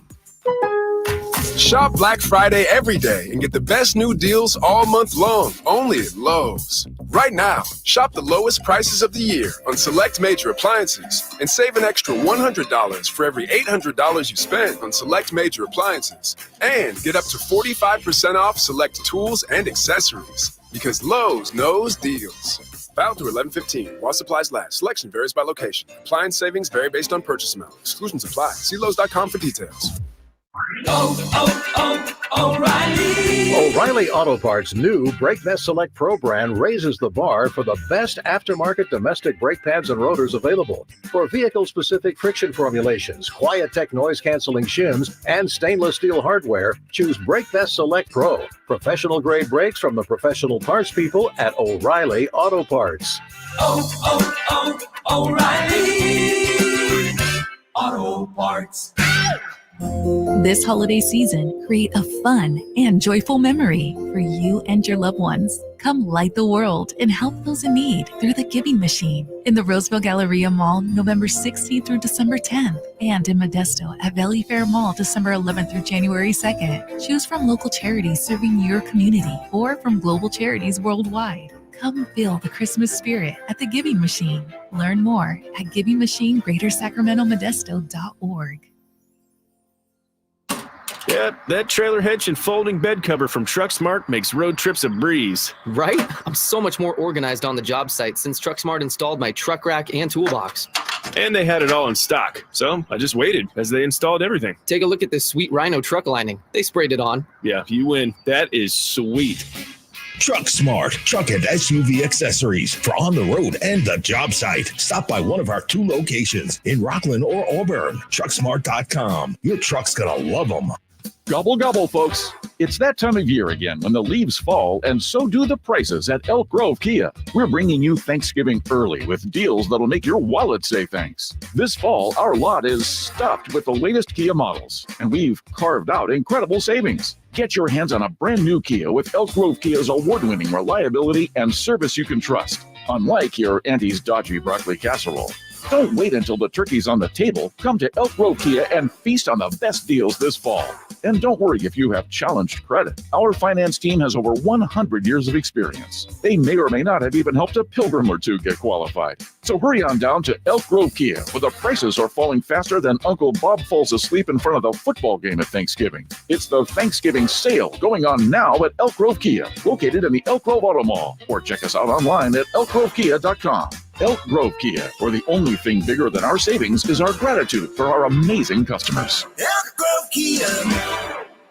Guys, your promise is your word, right? You stick by it, you live by it. So does Revive Men's Health with our Revive Promise for low T and ED. The Revive Promise means your tests and lab work are free when you begin treatment, and our low T and ED treatments are money back guaranteed. Yes, that's right. We stand behind our treatments and our results. That's our promise to you. Revive Men's Health has successfully helped thousands of men with low T, ED, and sexual health issues since 2011. If you're experiencing symptoms like chronic low energy, less drive, sleep issues, weight gain, poor performance, bad moods, or ED, you need Revive. Don't settle. Get affordable, guaranteed custom low T and ED solutions with lasting results from Sacramento's favorite men's clinic. And remember, there are no extra bills when you begin treatment. All labs and tests are free, and your low T and ED treatments are money back guaranteed. Call Revive Men's Health Sacramento today to schedule your appointment. Call 916-277-8599. That's 916-277-8599. Or visit ReviveMen'sHealth.com. At aimyourdigital.com, we'll help you find the right customers. Spread awareness of your product or services. We can help build trust in your brand and services with a digital marketing campaign. Increase leads and get more customers. We create tailored digital marketing campaigns that deliver results. Don't wait. Get started today. Contact aimyourdigital.com. That's aimyourdigital.com and start seeing results. Destination? Oh, describe the wallet. Well, it's a wallet that I love. The Drive Guys powering your afternoons Monday through Friday on Sactown Sports. Center, Whitey Gleason, Kyle Draper. We're up here. We're not close to the rafters or anything, but you can certainly see them here. Yeah. You, Kyle, do you have any issue? You ever been up there? Do you have an issue with heights? No, I don't go. Those are the cheap seats, big fella. I'm not even talking about the seats. I'm talking about up there, the ramp. No, I've never been in the rafters. No. You ever see those, because somebody has to go out at some point and have to drop those things with the prizes. Yeah. Parachutes. Our mutual friend, Chris Watkins, used to do that. He used to be the guy that would go up there and do that. Yeah. Look how far he's come. Yeah. But That's I know some people, right? for some people, it's like, some people couldn't do that. You actually walk up there? Yes. See, that's like, I see that. Walkways up walk there. that. Okay, yeah, I see that. Yeah. This is an amazing building, man. This is incredible. It really is. Yeah. Actually, I've been up to the top level, and that's a vibe up there too. Like, it just, the thing I love about Golden One is it never seems to be, and don't take this the wrong way out there, Kings fans, it never seems to be too crowded. If you know, like the ease of movement is great wherever, whether it's on the concourse upstairs, you don't feel claustrophobic, or you don't feel like people are on top of you. And so that's one of the things I love about this building. That's one of the big reasons. There were many reasons, but that's one of the big reasons they needed the new arena in the old place. I mean, it would take you forever to get out just because the concourse area was like, I can't move in here. Yeah. We kind of opened a can of worms, I guess, here before we get back to Sasha and Zion Williamson. We were just talking about the quarterback for the New York Giants. Tommy DeVito says, yeah, my mom does she makes my bed for me. And I thought, hey, keep that to yourself. Ian on the chat is coming after me for saying that. He said, at least his mom loves him, Whitey. Jeez. Hating on the dude for his mom loving him. That I have no problem with his mom loving him, Ian. This is an NFL quarterback whose mom makes his bed. His mom is not the one at fault here. His mom is not the one I have an issue with, Kyle. Whitey, I'm with Ian on this one. Really? I'm with Ian. I wish somebody would do my laundry. I'm a 48-year-old man, and I got to do my own laundry. Where's mom when you need her? You know what? I used to work with a guy in Boston. His wife would make him lunch every day. Brown paper bag. I'm like, dude, you're 47 years old. Why you bring an And then I realized it's not about the lunch. It's about the love that they show you. And Yes. and so Ian, I'm with you, big fella. I'm with you. Again, I have no problem with how much a mother loves her son or her daughter. That's not my issue. Then you got Ian also says, my mom does my laundry. I'm 30. That's because I can't afford a washer dryer, and she lives a half mile away, though. So, she don't live in the same house. Oh, she enjoys doing it. So I just let her. What do you got? What do you got for Ian? I don't know, man. That's a little. I already offended you, Ian, so I'm not gonna, judge or anything. Thank you for sharing, and thank you for listening. And he said he can't afford a washer and dryer? Yeah. Well, then that's fine then. Yeah. I'm not going to bash him for that. I'm not going to bash anybody. Yeah, and I'm sorry. One of the worst experiences in life is? Though? What's that? And not to offend any listeners out there, y'all my people, you know that. But going to the laundromat is awful. Oh, man, when we moved to Boston, we didn't have the washer and dryer hooked up yet or anything. Movers were still coming. We had to go to the laundromat and spent like 5 hours up in there. Yeah. It's kind of that's an awful way to spend a Saturday afternoon. I think I've only seen them like in movies and TV. I don't think I've ever actually had to go to a laundromat. Really? So, yeah. I mean, in college, you had the dorms. It can be nice. You bring you a go book. to the laundromat, Simone? No, I am fortunate enough to have it in the unit, but what I remember from it was nice. Yeah, where's that coming from, Simone? You bring a book, you bring a podcast, or anything. Sactown Sports 1140 on your app. It's great. Best of it, but that doesn't mean it's great. It's not. It's all because I'm impatient. I need things done. I need to go to like that hour laundromat where they do it for you, like, and you get it back within an hour. I got things to do, Whitey. I ain't spending my time in no laundromat. Manny Too Legit says, I was just at the laundromat yesterday. Good for freaking you, Manny. Good for freaking Just you. make a list for Selena, okay? Just make a list, and we'll Dude, we'll I see should not have brought up her name. She's like the nicest person in the world. I know she is. And people are going to think that she's just my personal assistant or something like that, my servant. No, Selena's awesome. I'm going to hype her up. Ian, thank you for being with us. We were talking about players buying in. Yes. And Zion Williamson. When did he say this? This was just last night. I thought. Yeah, they lost, and he was talking about the buy-in with the Pelicans. And what was his exact quote? It's like, I'm trying to buy in. Yes. I'm taking a back seat right now, and I'm trying to buy in. That's terrifying news for the Pelicans. That is not a good sign. This is your franchise player. And if I'm the Pelicans brass, and I know that Zion hasn't been healthy and he hasn't lived up to his end of the bargain. But if I'm the Pelicans coach, Willie Green, who's 42 years old, great coach. I like what he's done without Zion. Like, they've sort of overachieved. They've been in the mix. But if I'm Pelicans brass ownership, my radar is up because my star player seems unhappy. Mm-hmm. And I understand losing can do that to you. But for him to say, I'm trying to buy in, to me, that's a direct shot at the coach.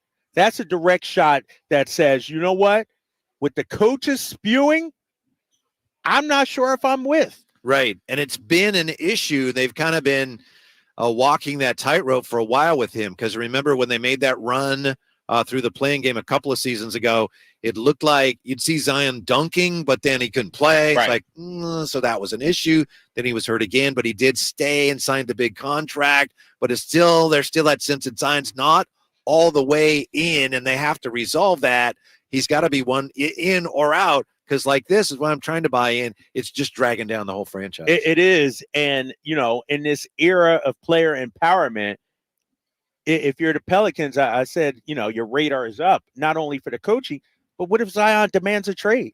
What if he says he's unhappy here and he doesn't want to play anymore for the Pelicans? And so you have to decide, all right, I hate to say it, Whitey, because, we understand these players get a lot, but what's going to make Zion happy? What's going to make not only Zion happy emotionally, obviously, but what's going to bring out the best in him on the court?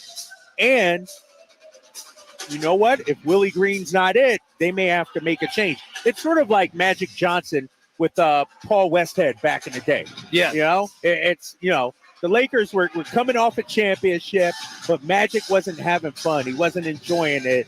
And Dr. Buss ultimately made a change, very early in the season to placate his superstar. Not saying the Pelicans are going to do that, but it's something that, you know what?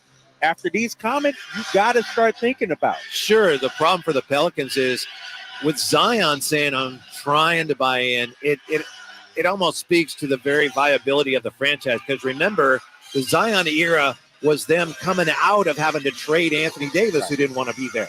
And so they had to retool. They did a good job assembling, young players and draft picks. And then what do they get for that? We got Zion. Here we go. And now, as they're just trying to start taking off, you got Zion, who is the foundation of it all, and he's not sure. So then, that's very discouraging for the franchise and their fans. And what's so discouraging is this is a homegrown talent. This is a guy you drafted, right? Superstar, right? And that's the way the system's supposed to work, right? And they're a small market, yeah. Freddie, and so it's not like they're going to attract any big name free agents or anything. And so it reminds me of Milwaukee to an extent. Like Milwaukee is trying to do whatever they can to placate Giannis, even before they got the title. You bring in Budenholzer, make a trade and bring in Drew Holiday, and you try to surround him. And fortunately, they won a championship with him. Now you go out there and get Dame Lillard. It's all to keep a guy like Giannis in Milwaukee. Let me ask you this. Does Zion deserve that kind of treatment in New Orleans, though? Has he done enough? No, but he hasn't done enough. But they're where do you go? They're committed to that. Right. They're committed to making it work with him. That's their best path, their best chance to being, truly relevant in the NBA. No, you're right. You're right. And they started off pretty good too, but they've hit a major skid here recently. Yeah, and then last year weren't they leading the West before Denver took Yeah. over early in the year? And then, before Zion went got out. hurt. Yep. Got hurt. Yeah. We'll take a time out here. Sasha returned. Yeah. Wow, sharp shooting Sasha. We got a real good look at him Friday. Will we see him again tonight? Will we see De'Aaron Fox? More on that when we come right back to the Golden One Center Drive Guys, Sactown Sports. Last season, the Sacramento Kings gave us a little bit of everything. A Pacific Division title, GM of the Year, Coach of the Year, Clutch Player of the Year, All-Stars and All-NBA performers. Plus, we got to light the beam. Here's a steal by Fox, the breakaway. He's got the rip with the left hand. What does this season have in store? Find out. Each and every Sacramento Kings game can be heard right here on your proud home of the Beam Team, Sactown Sports at SactownSports.com. If you want the perfect holiday shopping shortcut, I've got 3 words. Get to Kohl's. I just went and found great gifts for even greater deals, like toys for up to 25% off. And with my 20% coupon, I got fleece for my family under $20 and a cookware set for under $75. Plus, I got $10 off home finds as a Kohl's Rewards member and earned Kohl's Cash. So if you want the season's best for less, you know where to go. Select styles. Toys, coupons do not apply. Kohl's Rewards offer and 20% offer end November 18th. Some exclusions apply. See store or Kohl's.com for details. Red Hawk Resort Casino is the best place to go all in and all out. Go all in at our table games, then go all out to win on the area's only 3-story indoor kart track. Or go all in for our famous award-winning buffet. Then go all out at our state-of-the-art 18-lane bowling center. And now with a world-class sports bar and beautiful resort hotel, you can go all in for fun and all out for comfort. We're Red Hawk Resort Casino, official casino partner of the Sacramento Kings. Hi, this is Scott Trout of Cordell & Cordell. If you're a dad who is facing divorce, there are extra layers of stress that may include stereotypes and assumptions. No 2 situations are the same. Our legal experience and dedication prepare us for whatever legal challenges we face together. You need a partner you can count on. For more than 30 years, Cordell & Cordell has represented men in divorce. 500 Capitol Mall, Suite 2060, Sacramento, California, 95814. Online at CordellCordell.com. I'm so stressed about my business not being ready for the holidays. Ooma. What is that? Meditation? I'm recommending the Ooma cloud phone system with auto attendant and more than 35 features. Ooma? Yep. Switching to Ooma is a cinch. Starts at $19.95 per month per user, plus taxes and fees. Ooma. Now you're feeling it. Visit Ooma.com. That's OOMA.com to learn more. Ooma. Smart communications for the smarter business. I was in foot pain for 20 years, trying to give it relief, buying all these different insoles, drugstore insoles, custom insoles. I spent thousands of dollars. I bought all these products and not a single one worked. I really, truly needed to have relief in my feet. And the Good Feet arch supports were what gave me the relief I needed. For over 20 years, we've been helping people like Teresa actually live the life they love without their feet getting in the way. They wanted to make sure that I got something that my feet felt good in, not somebody else's feet. I love the fact that I can wear these arch supports in all my shoes. I have boots, I have cowboy boots, I have running shoes, I have walking shoes, I have flat shoes, I have heels. It makes me so happy. If you ask my husband, he will crack up because there is no store I would rather go in than a shoe store. I'm Teresa, and that's my Good Feet story. See what we can do for you with a free personalized arch support fitting at the Good Feet store. Knee, hip, foot, leg, or back pain? Visit the Good Feet store in Sacramento, Roseville, and Vacaville.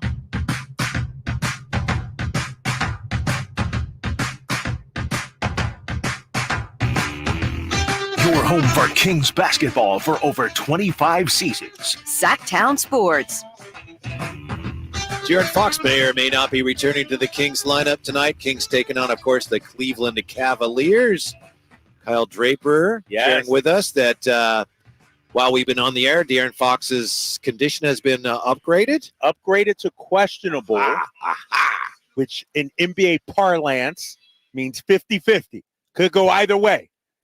And I think it's encouraging. If you're a Kings fan, he's been progressing. Yesterday, doubtful. This morning, doubtful. Now upgraded to questionable.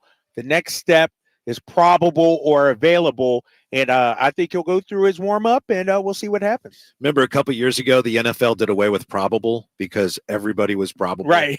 Virtually everybody on the roster, they just listed as probable. So they did away with that. So it's, 50% chance. So it looks like the plan is for him to play, and then it's just a matter of how his ankle responds to this morning's shoot-around between now and the start of the game and warm-ups. But looks like the plan is for De'Aaron Fox to return tonight, and Kings could use him. They could use him, and they've weathered the storm without him. But, you look at this Cleveland team, they arguably have the best backcourt in the NBA, in Darius Garland and Donovan Mitchell. Each of those guys can get you 30 on any given night. And so, this Cleveland team, I think you're going to have some firepower to go against. We've seen Keegan play well. Obviously, Kevin Huerter score some buckets. But I think you need a guy like De'Aaron Fox. You're going to need his 25 to 30 points tonight. Max Strus is a good pickup for them. Huh? Hasn't he been fantastic for them? Max Strus got his numbers right here, 13.8 points. Not shooting the three well, 34%, but he had 16 the other day against Golden State. And I think when you looked at their roster, they figured that's something they need. Because Donovan Mitchell, he can hit threes, but he's not a three-point shooter. Right. Garland, they're not a great three-point shooting they're team. not a great, and so you need some more shooting to open it up, and he's been huge for them. How about a guy the Kings picked up hoping he could help them improve in the three-point area? Off to a slow start, but man, fired in a couple of lightning bolts Friday. Sasha Vezenkov, Mr. Vezenkov. Wasn't that great to see him go from playing, not playing well, you're not playing. All right, what do you got? Boom! 2 very impactful threes in the last game. Yeah, that was huge. He played more than 6 minutes, so more than half of that fourth quarter. Remember, the game was in the balance. It wasn't like it was a blowout or a runaway or anything like that. And, one thing we're learning about Mike Brown, here he is in his second year, he doesn't bury guys. Like, you'll get your opportunity again. Sure, it looked bleak, obviously, didn't play 2 straight games, but you'll get your opportunity. And Sasha, I thought, was fantastic. And one thing I saw from him, Whitey, and you tell me if you saw it too, his release is so quick, but sometimes it's sort of like, and then, but he held his follow through. And so I wonder if that's something the coaching staff talked to him about. It's like he shoots it so fast, but he doesn't follow through usually. And I thought he followed through on the 2 he made the other night. It's the old John Woodenism, be quick but don't hurry. Right. And it looked like he was trying to be so quick that he was rushing the shot. And then you mentioned the follow-through. His follow-through has become a thing. It is, right? Where he'll hold it. And he was talking to Sean Cunningham about that. And I know Sean's going to join us coming up here from the arena on Sactown Sports. But it's almost like a bow and arrow thing. Right. But you're right. Maybe somebody said, hold that. Yeah. But that follow through, he's going to be immensely popular if he can continue to play like he did Friday night. Yes. And I'm looking forward to seeing, just his development, because we talked the other day, they've invested too much time and resources into bringing this guy over here for it not to work out. And so he'll get every ample opportunity to be in this rotation. And, kudos to Mike Brown, man. He didn't bury him. It's not like he forgot about Sasha. He threw him in. And what's interesting about that game the other night, and nobody's really talking about this, Whitey, but we can go there. Harrison Barnes only played 45 seconds in the fourth quarter. HB was on the bench in money time, the fourth quarter. Winning time. And Sasha played, like I said, more than 6 minutes in that fourth quarter. Wasn't somebody in the summer saying Sasha would end up starting over? I think Harrison I might have said that, right? Was that really? No, hold on. Now you're making a big leap to go from one game in which he played 6 minutes in the fourth to this guy's going to be starting. All right. You did say that, though. Yeah, maybe. You're standing by that? Yeah. I mean, again, if I said it, I'm standing by it. Yeah, you can't, I love it. I love it. On April 11th, the last day of the season. I'm like, you still standing by this? Yeah, I said it, James. Okay.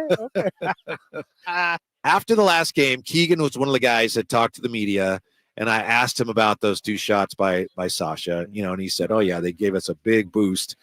And obviously that's what teammates say, but you can see with this team, and any team really, they know what it's like to be struggling, and they know what it's like to be you're playing and then you're not playing. All those guys know that. And this team right now, they're keenly aware that there are a handful of guys on this team that have been struggling with their shots. Keegan's one of them. Kevin Herter's been one of them. So it does give them a lift when they see somebody come through, because it's great for the team, but also on another level, as you know, guys appreciate that. It's like, man, that's so cool that he did that. Right. Because it's hard when you're buried and you're not playing well. You got to play well. And then a guy does.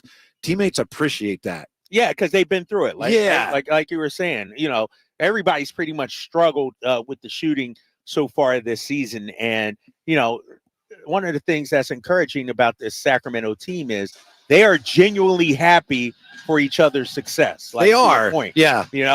Like to see Sasha knock him down, to see Keegan have a big game like he did. And so I think they understand that Sasha's going to have to be a part of this. Like, if they're going to get to where they need his shooting, I mean, he adds such a big dimension for this team.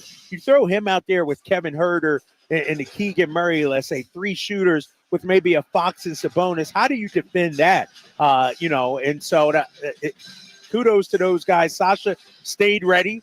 I'm sure this is something he's probably never faced in his career, right? Right. Probably maybe when he was 12. Right, exactly. But, you're talking about a EuroLeague MVP that didn't play, last couple of games. And to see him come out there and knock down, big shots in the fourth, that was huge.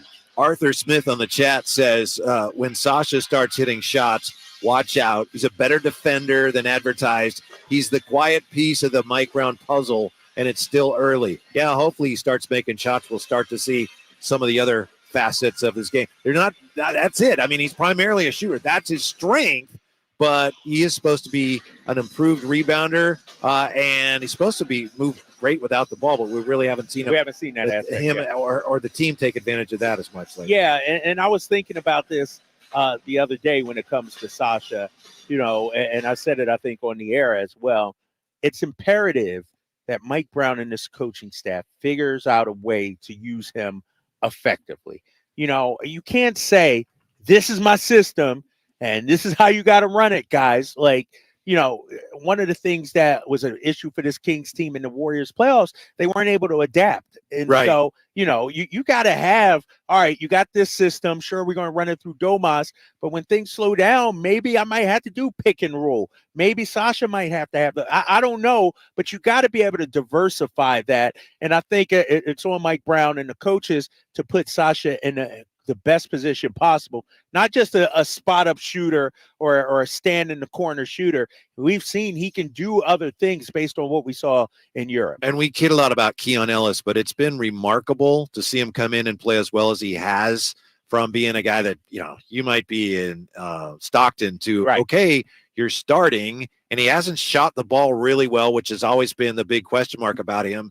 But, man, he's been so active defensively, and he's had an impact on the game even without scoring much. Yeah, and he's an all-defensive performer at Alabama. And, that's the one thing I thought he did extremely well the other night against Shai Gilgeous-Alexander, holding them to 3 for 9 shooting in that first quarter. And what you saw from Mike Brown, he sort of mirrored Keon Ellis minutes with Shai's minutes. There was a period in the second quarter where Shai was on the bench, then Shai came in, and Mike Brown immediately sent Keon in as well. And sure, Shai scored 33 points. We know that. He got buckets. But I thought Keon Ellis did a heck of a job on him in the first half. And so, if De'Aaron plays tonight, of course he goes to the bench. But now I think Mike Brown knows what he has in Keon Ellis, too. And so if you need to turn to him, he'll be ready. Yeah, Donovan Mitchell may see a little bit of Keon tonight. Yeah, job. Yeah, whether De'Aaron Fox is playing or not. Totally unfair question time for you. Yeah. What do you think it's fair to expect from De'Aaron Fox tonight? Can we expect, he'll be back, he'll be him? And I know there's really no way of knowing. Right. What's your gut? 2 weeks off, basically. 2 weeks without really playing a competitive basketball game. I think you'll see a rusty De'Aaron Fox. But what I think you'll see is, when De'Aaron Fox got hurt right before, he was super aggressive with this team. I think he'll still be aggressive, yes. But I don't think, you'll see 20 shots tonight from De'Aaron Fox. I think you'll see a more judicious Fox, a more efficient Fox in terms of the number of shots he takes. And it won't be any heat check or anything like he just left, picking up right where he left off. And so I expect if he plays tonight, 25 minutes or so. And, it'll be great to have him back. But I think what you will see, though, Whitey, is De'Aaron try to take over in the fourth. Yes, I agree. I was just going to say that. Yeah. I think he'll pick and choose a little bit, let the game come to him. Exactly. But if it's up for grabs in the fourth quarter, then we're going to see fourth quarter. I agree with you. That's what I expect. He'll feel the game out, but when it's winning time, he'll be same old De'Aaron Fox. When we come back, how Mike Brown's plan to transform the Kings is actually working so far. That more when we're coming back here to the Golden One Center to Drive Guys on Sactown Sports. Check out the Golf to Go Hour with Frank LaRosa every week on Sactown Sports. Get the latest on equipment, area courses, people who play the great game, and plenty of good conversations about golf. It's the Golf to Go Hour every week with Frank LaRosa on Sactown Sports. Golf to Go is brought to you by the Hagen Oaks Golf Super Shop, America's most awarded golf facility. Naturewood Home Furnishings, where it's all about choices and always about quality. All new spring deals are here at Lowe's. Start planting your garden this weekend with Bonnie 11.8-ounce vegetables. Buy 4 for $10. Plus, liven up your patios and decks with fresh blooms. Select 1.5-gallon hanging baskets or 2 for $20. Lowe's knows spring. Lowe's knows home improvement. Offers valid through 5/17. In-store only. Actual plant size and selection varies by location. While supplies last, excludes Alaska and Hawaii. Carmichael Dave here for Jiffy Lube, your proud sponsor of the Drive of the Game. Now listen to every Kings game for Gary Gerald's Drive of the Game call. Then listen to Jason and myself the next morning for a chance to win a $100 Jiffy Lube certificate, courtesy of all the Jiffy Lube locations in the greater Sacramento area. Get your vehicle ready for the holiday driving season at Jiffy Lube today. Oil changes, wiper blades, tire rotations, and more. For more information, go to jiffylube.com. I'm Craig Ashton of the injury law firm of Ashton & Price. Whether you've been injured on a bicycle, as a pedestrian in a slip and fall, auto, Uber, Lyft, or big rig accident, you need Ashton & Price in your corner. When you call Ashton & Price, there's no chatbot telling you to hit 3 for accounting. You're greeted by a real-life person who will immediately transfer you to an experienced attorney. The consultation's free, and there's never a fee until you win. Remember, for the best advice, don't think twice. Call Ashton & Price. I always approach the holidays with a sense of excitement and a time to be with family. Hi, this is Frank LaRosa with Golf to Go.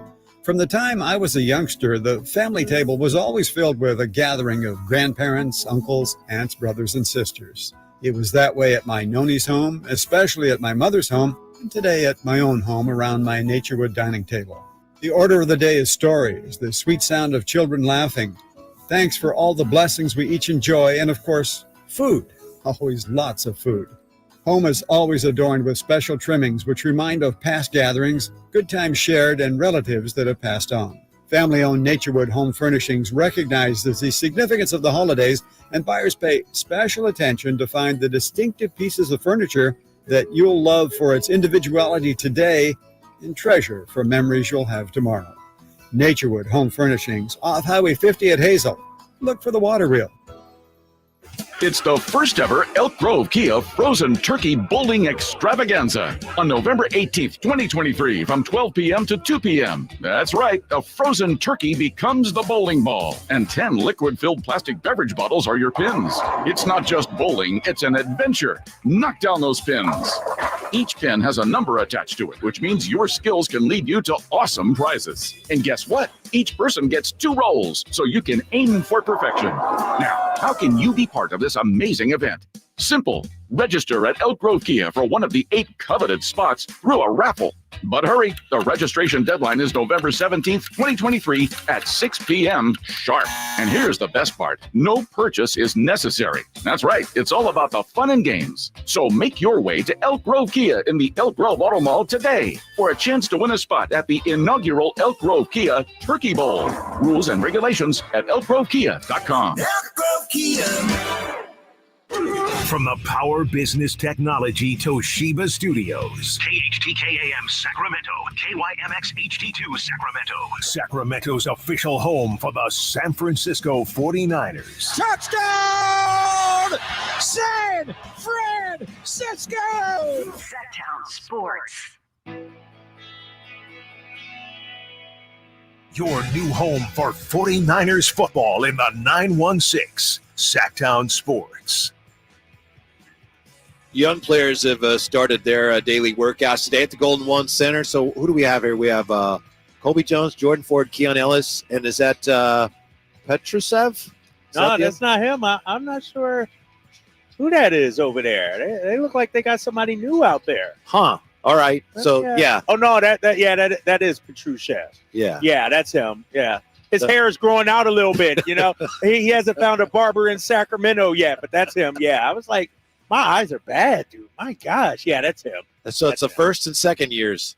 Yeah. Right? Got to get out there and work out a little bit before the game. You know, what's so funny, I'm looking up at the Jumbotron earlier, and I saw a picture of Keon Ellis and Jordan Ford.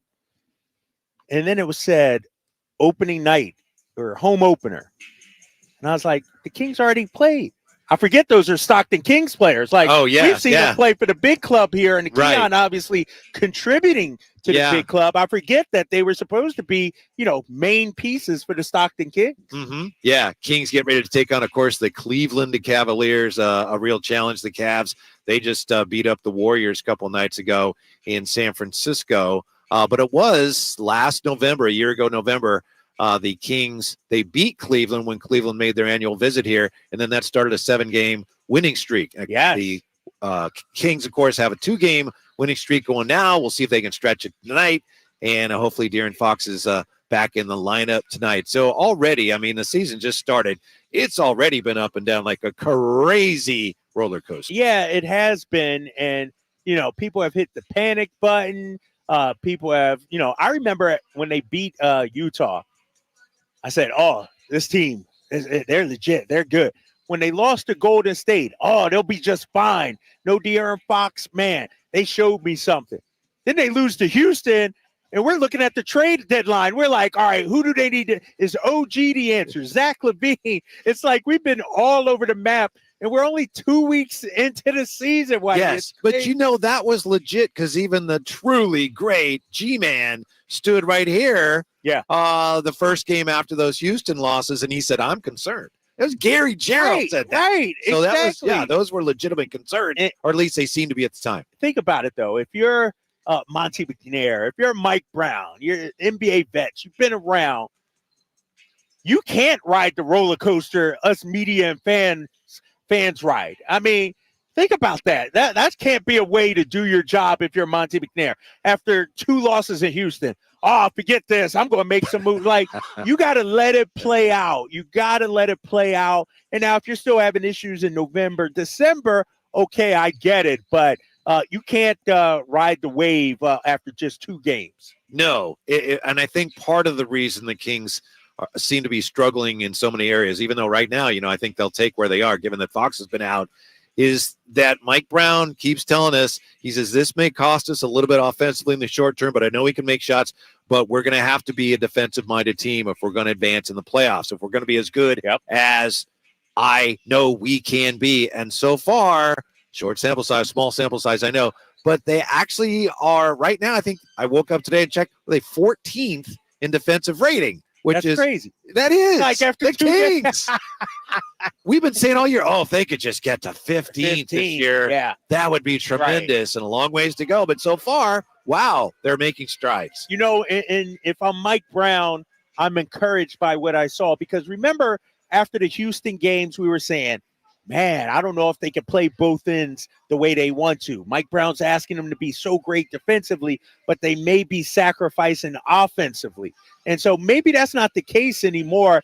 And we said it earlier. They don't have to be the bad boy Pistons and lock you down like that but they just got to be serviceable. And I thought you got to feel them. They got to make you feel them. And I thought what we saw the other night against OKC was sort of the blueprint for this team.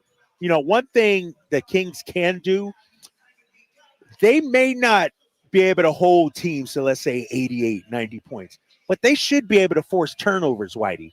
They have the personnel to be feisty in that regard, force a lot of turnovers. And I thought that's what they did the other night against Oklahoma City. I'm pulling up the box score right here. 18 turnovers for the Kings, 16 for Oklahoma City, 23 off of that. And so Mike Brown wants to play fast. One way to play fast, turn you over and then get out in transition. And they did that against Oklahoma City. Yes, not to be Donnie Downer, but the turnover numbers for the Kings the last 2 games have been way too high, way too high. And maybe a lot of that is because you're without De'Aaron Fox, so you're having to do things you don't normally have to do. But the Kings have to bring down their turnover numbers starting tonight. Yeah, 18 last game. And what was it against Portland? Like 21 or so. It was something crazy against Portland. Domas has been turning the ball over a lot. I mean, he's been playing great, but he's been turning the ball over a lot. Yeah, what do you have? 7 2 games ago, I think, or 5. 5 last night. Last night. Game. Last game. Night, yeah, he has to be better. But, it goes back to, we've had this conversation, about the Warriors. When you play that style offensively, inherently, should you expect some turnovers? Some, but, they've been doing such a good job that they went from one extreme, like, wow, this is great, to, no, that's terrible. But, again, figuring it all out. This, again, and I said this after, I said this before the game Friday, this would be a very significant win tonight against the Cavaliers. I think so, because when you look at it, Cleveland was a top 4 team in the Eastern Conference a season ago. They finished 4th in the Eastern Conference standings. They're expected to be there again. This is a tough, hard-nosed team with some star power, obviously. And so to get a win against Oklahoma City, a win against Cleveland, that would be huge. And then you embark, I think, on a 6-game road trip coming up here beginning Wednesday in L.A.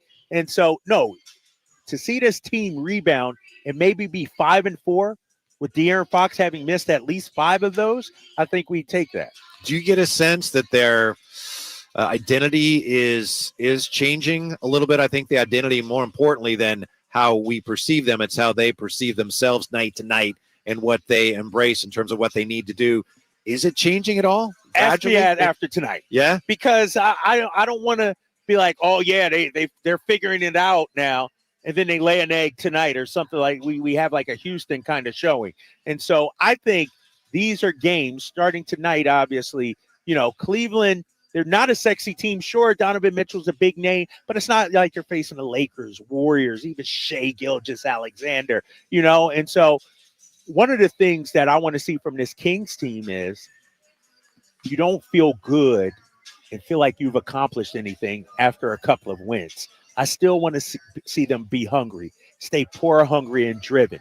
So they have to come out the same way we saw them the last 2 games. And so the question you asked me, I think their identity should be a tough, hard-nosed defensive team that can light you up in scoring. And especially we saw it the other night when the 3-point shots didn't fall, they still were able to win games and get points. But I want to see it tonight. I think it takes more than 2 games for an identity to show itself. I think it's going to be tough for this team as currently constituted to become a consistently upper half defensive team. I mean, that's great. I just don't think they have the individual defenders. Okay. Yeah, and I'm not saying they're going to be terrible. Again, as we've said, if they're anywhere near, mid-pack, I think for this team, that would be a huge accomplishment. Unless and until Monty McNair went out and got somebody that would improve in that area, I don't think it's fair to expect. I'm not saying they should do that, right, because if they just do defend like the way they've been defending and they start shooting the ball at a semi-reasonable rate based on what we saw last year, I think you're going to start piling up wins. But again, the mystery has been, how come they can't score? How come they can't shoot?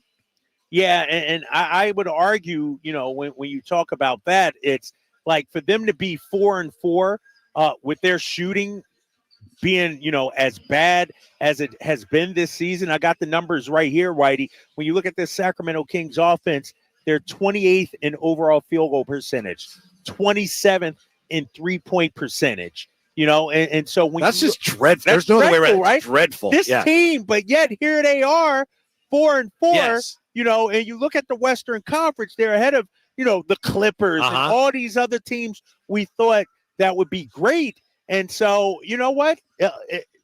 I actually think the Kings are in a good spot right now. It could have been a whole lot worse based on the shooting numbers, the De'Aaron Fox injury. We're 4-4. 3-5 could have been very much possible. Yeah, they've gone a long ways towards making us forget about those 2 Houston losses. Yeah. But again, so has Houston. The fact that they are beating the socks off every team they face these days makes those 2 losses, they don't sting quite as much as they did at the time. I know you were very unhappy when you got home from Houston. It was an awful trip. Houston's a great city. But I didn't even enjoy the golf was terrible. I played the basketball was terrible. Funny, but we understand. I went to the same restaurant 2 nights in a row. You're not supposed to do that when you're on the road. I know that's first world problem, but you're supposed to venture out, explore the city. I stayed in the hotel all weekend long. That was a wasted trip for me, man. It was a wasted trip for the Kings too. They got shellacked. And yet they've kind of crawled out from under that mess. Do you like the back-to-back same teams? The Warriors have one now. Well, they just played Minnesota. They got to play them again. The Kings had the Houston ones. There's some factors in this, Whitey. If it's back-to-back against Detroit in Detroit, not so much. If it's 2 in a row against Miami or LA, in Miami, I love it. Adam Silver, great job. And so Houston was, it was okay. I think what we saw in that Houston series, though, that quick 2-game series, it was like, what are you going to do if you're Sacramento? There were no adjustments made. Everything was the same. And so when you get in your butt kicked like that, you want to see a different team. You're like, all right, I can't wait to get out of Houston fast enough, and that's what it felt like us. We're going to take a quick timeout. We're going to be right back here to the Golden One Center. Can the Kings go 3-3 without their best player? Will they even have to? That's next year with the Drive Guys on Sactown Sports. The Sacramento Kings play here. He's got the triple. Sacramento takes the lead. Get your Kings fix all season long right here on your home of the Sacramento Kings, Sactown Sports and SactownSports.com.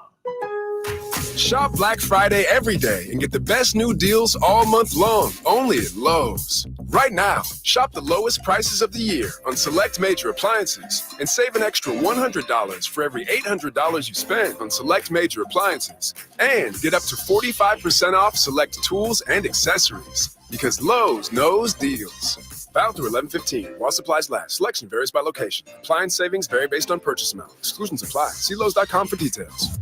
Get year-end pricing during Happy Honda Days at Folsom Lake Honda, your one-stop Honda shop. Folsom Lake Honda is your one-stop Honda shop for great pricing on our entire selection of new CRVs, HRVs, Ridgeline Civics, and Accords. Plus, with low finance and lease options, now's the time to buy. Hurry in and save during Happy Honda Days at Folsom Lake Honda, or go to folsomlakehonda.com.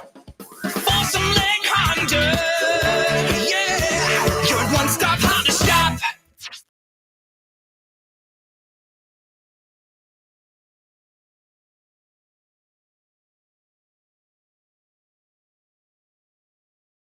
Drive Guys powering your afternoons Monday through Friday on Sactown Sports. Chat, Amadrock says, I'd like to see Sabonis clean up his free throws. Okay, fair enough. 339-1140, 1-800-920-1140. Or you can comment here on the chat or shoot us a text. If Mike Brown asks you to speak to the Kings tonight, and just tell the Kings one thing you'd like to see from them tonight, maybe an area of improvement, maybe additional or continued emphasis on an area, what do you got? Again, we're not looking for complaints necessarily, but that's fine, whatever you got. If you were talking to the Kings tonight, hey, guys, here's what I'd like to see from you tonight. What do you got? What would you say? I think the key to tonight is going to be stopping dribble penetration with that backcourt. Donovan Mitchell, Darius Garland, two of the best at getting into the paint. And, if I'm the Kings, I'm okay with Donovan Mitchell shooting threes. Not wide open ones, but if he's settling for threes, I think that helps the defense out. I think that has to be at the top. And then also securing the defensive rebound. Yes. Don't let Mobley and Jared Allen and those guys get second opportunities. In terms of style of play, guys, same thing we did the last two games. That's how we play. But in terms of a scouting report, I'm trying to keep Donovan Mitchell and Darius Garland out of the paint. Yeah, I think my one thing would be, guys, you got to rebound as like a 5-member organism. Everybody, gang rebound. Yeah. Everybody rebounds tonight. It's not a matter of who's boxing out who or who's that. Your guy got the rebound. Everybody gang rebounding tonight. And then when you get it, you got to get out and run and punish them every time you get a defensive rebound. Yeah, it's interesting. You talked about Cleveland, and they're not a great three-point shooting team. 26 in the NBA, 32.6%. And so they have guys that can hit them. Max Strus can make some threes. He can get hot. And he's not shooting great this year. Right. But this year so far, not great. Not shooting great. Exactly. And so I think trying to limit the points in the paint, I think that's huge. They're 9th in the NBA in points in the paint at 52 points per game. Jess says, I need Davion to live up to his nickname. Off night. Yeah. Him and Donovan Mitchell are close, actually. Oh, really? Yeah. When Davion got drafted, one of the people he reached out to was Donovan Mitchell. And so they're close, and they've got some history. And, one of Davion's best games as a rookie came against Donovan Mitchell when Donovan was with the Utah Jazz. And so it'll be interesting to see that matchup. What's going on with Davion defensively, actually? Because when I look at him play, I think he's playing really hard and trying really hard, but he's not getting the results. I think at times he's so bent on, stopping the other player that, he'll overcommit. And, let's say I'm driving right. He'll try and cut me off too far right, then I can go left. Like he needs to get back to playing solid positional defense. And it'll be a test tonight. They're going to need him tonight. I thought Friday was, and he knows it, as Boach would say, and he knows it. But it was a lost opportunity. Davion, Friday night for him was a lost opportunity because he played so well the previous game, right? And then he's not able to follow up because he was 1 for 6. They got the win.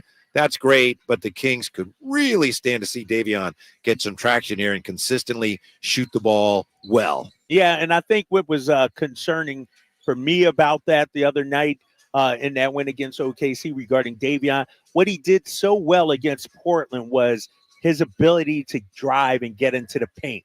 He was very decisive with that. I didn't see that the other night against Oklahoma City. He was very aggressive in that Portland game. And I'm not just talking about shooting threes. Like I said, he has to touch the paint.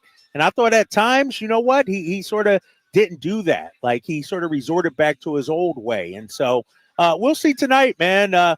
Isn't it crazy? Like before the season started, there was no talk of Keon Ellis taking Davion's spot. Now, if you're Mike Brown, you really got to look at it once De'Aaron Fox comes back. Yeah, you're not going to believe me, but I did make a Keon Ellis prediction in the offseason. It was something like he's going to play 30 games. I don't remember what it was. Bowl predictions? Yes, but I did not say that he was going to supplant Davion Mitchell in the rotation. And let's keep it real, Whitey, when it comes to bowl predictions. Yeah. Most of the time, there are ones you really don't think is going. Like, you got to go. It has to be, like, super bold. It can't be, Malik Monk is going to win 6th Man of the Year.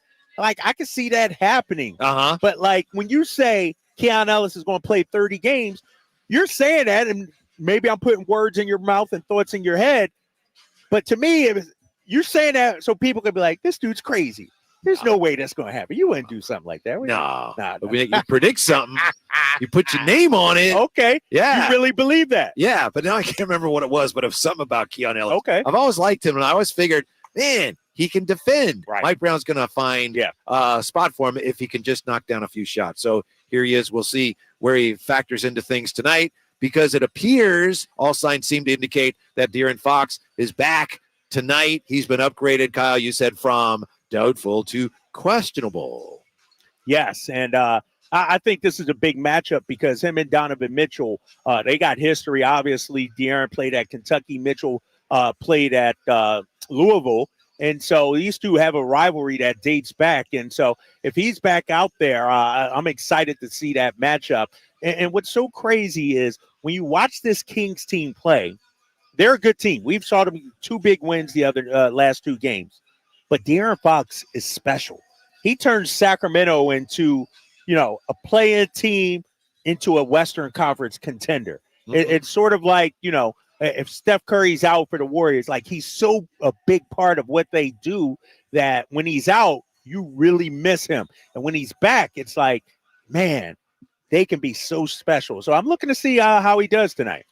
I have a question for you. Yeah. Is that Imani Bates right there? I think it is. Yes. Okay. Yes. Chris Watkins' favorite player of all time. Yes. Warming up. When he's so skinny. When I first saw him, we were talking here. Yeah. And I wasn't really paying attention.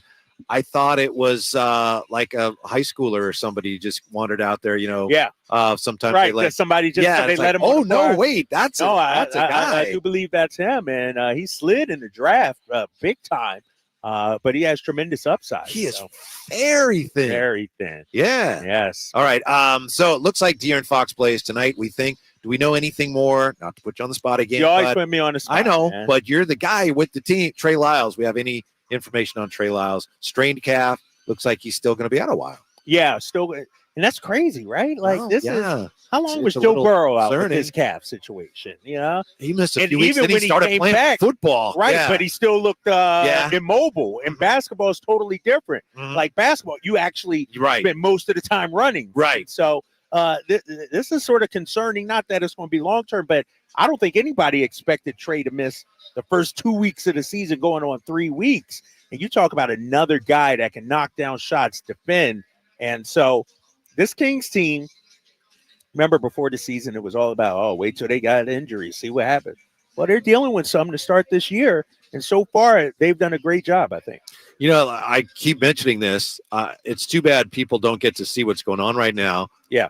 Because there's 4 ways to improve your team, right? There's trades, there's a draft, there's free agency, and then there's what we're seeing out here, which is player development. Right. That's an area that Kings fans know, longtime Kings fans know. The Kings have been deficient in that area for a long time. And now it's an area of emphasis once again. But it's one of the reasons a franchise like San Antonio, you go back to when they drafted Kawhi Leonard, and it's like, wow, how did they know that Kawhi Leonard was going to be that good? Well, maybe they didn't, but they were great at getting the best out of players like that. And that's where the Kings, there's a lot of room for them as an organization to continue to grow in that area. We happen to right now be seeing it before our very Yes, and fit is so important, not just on the floor, but in terms of organization. And I agree with you. Kawhi Leonard, to me, doesn't become Kawhi if he doesn't go to San Antonio. Yeah. He, if I'm correct, got drafted by the Pacers and then traded. Right, you're right. immediately. You're right. Yeah, exactly. And so if he goes to Indiana, maybe he doesn't become that guy. I look at a guy like Markelle Fultz with Philadelphia. If he goes somewhere else and doesn't go into that ecosystem, maybe he becomes a much different player. And so one thing about the Kings, and like you said, they've had issues developing players over the years. I don't see that as an issue anymore. Like what Mike Brown has going on with Monty McNair, I'll tell you. I'll let you guys know behind the curtain a little bit. It was a couple of years ago. I was talking to a staffer. This was after the season, and they were like, Kyle, you won't believe what kind of blank show, SH show it is. We got you.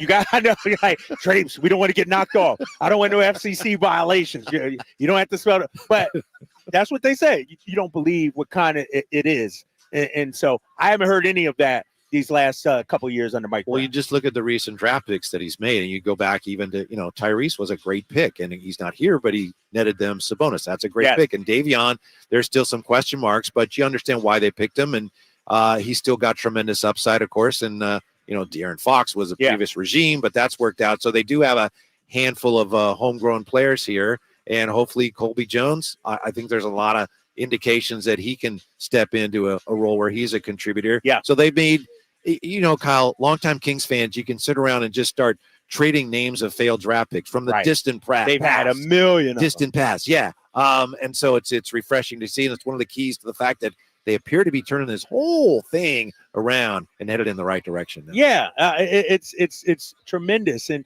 when you look at Monte McNair's draft record, he's hit on Keegan Murray. Tyrese is an all-star.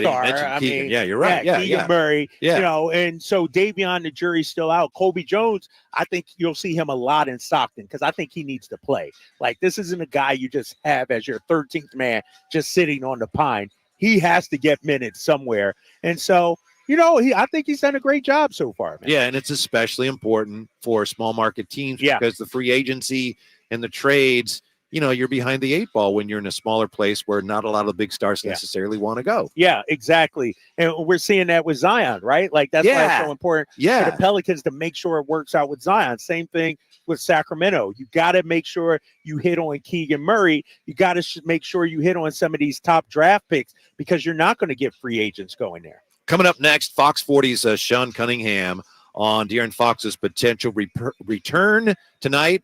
Sean was at shoot around today. He also had an interesting conversation with Sasha about the follow through. So we'll find out what's going on as far as Sasha is concerned with the Bowen era follow through. Sean Cunningham, Fox 40, joining us next here from the Golden One. It's the Drive Guys on Sactown Sports. Last season, the Sacramento Kings gave us a little bit of everything. A Pacific Division type GM of the Year, Coach of the Year, Clutch Player of the Year, All-Stars and All-NBA performers. Plus, we got to light the beam. Here's a steal by Fox, the breakaway. He's got the rip with the left hand. What does this season have in store? Find out. Each and every Sacramento Kings game can be heard right here on your proud home of the Beam team, Sactown Sports and SactownSports.com. Sacramento weather is brought to you by the Arnold Law Firm. I'm Mark Finan in the KCRA 3 Weather Center. Skies will stay partly cloudy through the night tonight with overnight lows in the mid to upper 40s. There should be a shower or two in the morning, followed by partly cloudy skies tomorrow. Highs will warm into the mid to upper 60s. Get the latest forecast on the KCRA 3 News and the KCRA 3 app. The Arnold Law Firm has seen how a collision can turn anyone's life upside down in a heartbeat. So remember to be a little more alert on the road and stay safe. The Arnold Law Firm, providing real justice for you since 1975. Call 916-777-7777. Thunder, feel the thunder. It ignites something inside of you. Lightning and the thunder. Thunder. Sets alight an elevated state of being. Days are pure exhilaration. And the nights, they're simply electric. See it, hear it. Feel it. Thunder, feel the thunder. Lightning and the thunder. Thunder Valley Casino Resort. Feel the thunder. It's the model year-end sales event at Acura of Stockton. Elevate your driving experience with a vehicle that's built to impress. Lease a new Acura RDX or MDX. Acura of Stockton has a great selection of new Acuras and customer service that will exceed your expectations. Take luxury to a whole new level in a new Acura from Acura of Stockton or AcuraofStockton.com, where precision-crafted performance is at your fingertips. Power Business Technology is proud to be 100% independent, locally owned, and managed Toshiba copier dealer. Local ownership cuts out the red tape, allowing ourselves to never be too busy to personally answer the call when our clients need us. Recognized for excellence in service execution, training, and customer service, we're proud to be named a 2022 Toshiba ProMasters Elite Dealer. Contact us today for all of your business printing needs at 844-POWER-BZ. That's 844-769-3729, or visit us at PowerCopier.com. The game of football is about pain. Ever since I was 5 years old, it's been all about football. It's been about running, jumping, blocking, tackling. I stopped playing at 31. You're listening to Michael Robinson, retired pro fullback. I thought that foot pain was going to be with me for the rest of my life. I'm so glad I met Good Feet. I'm so glad that those arch supports are in my shoes. I had terrible foot issues that prevented me from really having a normal life with my kids. With the Good Feet arch supports, man, I'm always ready. My kids actually got to enjoy me in the yard more, racing each other, backpedaling, teaching them some things, being a dad. If I had known about the Good Feet arch support earlier, I would have more than one championship. I would have 2 championship rings. See what we can do for you with a free personalized arch support fitting at the Good Feet store. The Good Feet store in Sacramento, Roseville, Stockton, Modesto, and Vacaville. Thousands of stores across the country are pulling brand name cold and allergy products off the shelves. Why? Because an FDA advisory panel recently determined that a drug they contain, oral phenylephrine, is ineffective as a nasal decongestant. Navage offers a drug-free solution that's fast and highly effective at relieving nasal congestion caused by colds and allergies. Navage uses suction to pull saline in one nostril, around the back of the nose, and out of the other nostril to help suck out allergens, mucus, and germs. Nasal irrigation works, and Navage makes it quick and easy, but more than anything, it helps you breathe better. Don't waste your time or money on products that are ineffective. Trust drug-free Navage for fast relief to help you breathe easier, sleep better, and feel healthier. Ask for Navage at Walmart, Walgreens, CVS, Rite Aid, Target, or find us online at Navage.com. Navage, Navage. Clean nose, healthy life. Your flagship station for the Beam Team, Sactown Sports. At the Golden One Center, Whitey Gleason and Kyle Draper getting ready for the Kings and the Cleveland Cavaliers. And we got a very special guest joining us, sports reporter and producer, KTXL Fox 40, the house that Jim Crandall built. And, of course, he was with Sactown Sports before we were Sactown Sports. The great Sean Cunningham joining us. How are you, Sean? Great. The great Sean Cunningham. Wow. Yeah, he's everywhere. That is outstanding. I am feeling really good. Maybe part of it is because this homestand is coming to a little bit of an end. There's only 3 games, but I could be on it with all the other stuff that we cover over Fox 40. I'm kind of looking forward to the Kings kind of getting out of town for a few days. Wow. You know what's so interesting about Sean, and Whitey, we are in the presence of greatness. For this guy to actually give us a few minutes of his time, he's everywhere. I see him at high school football. I see him at King's shoot-around. He's at all the games. Dude, when do you rest? Not much, and I go out damn near every night, so I'm in these streets. So it's a lot of absolutely. Hit your boy up, man. I was telling a story on a podcast the other night where I was like, "Who knew? I'm from Sacramento. I grew up here, and who knew Sacramento had this little reggae scene that lasts till 5 a.m. I'm like, what am I doing? Dog, I'm gonna give you my number. I got you. Seriously, we're gonna hang. You're at shoot around today. You're everywhere. So, how did De'Aaron Fox look today? Did you notice him favoring his injury at all? What can you tell us about how likely he is to play tonight?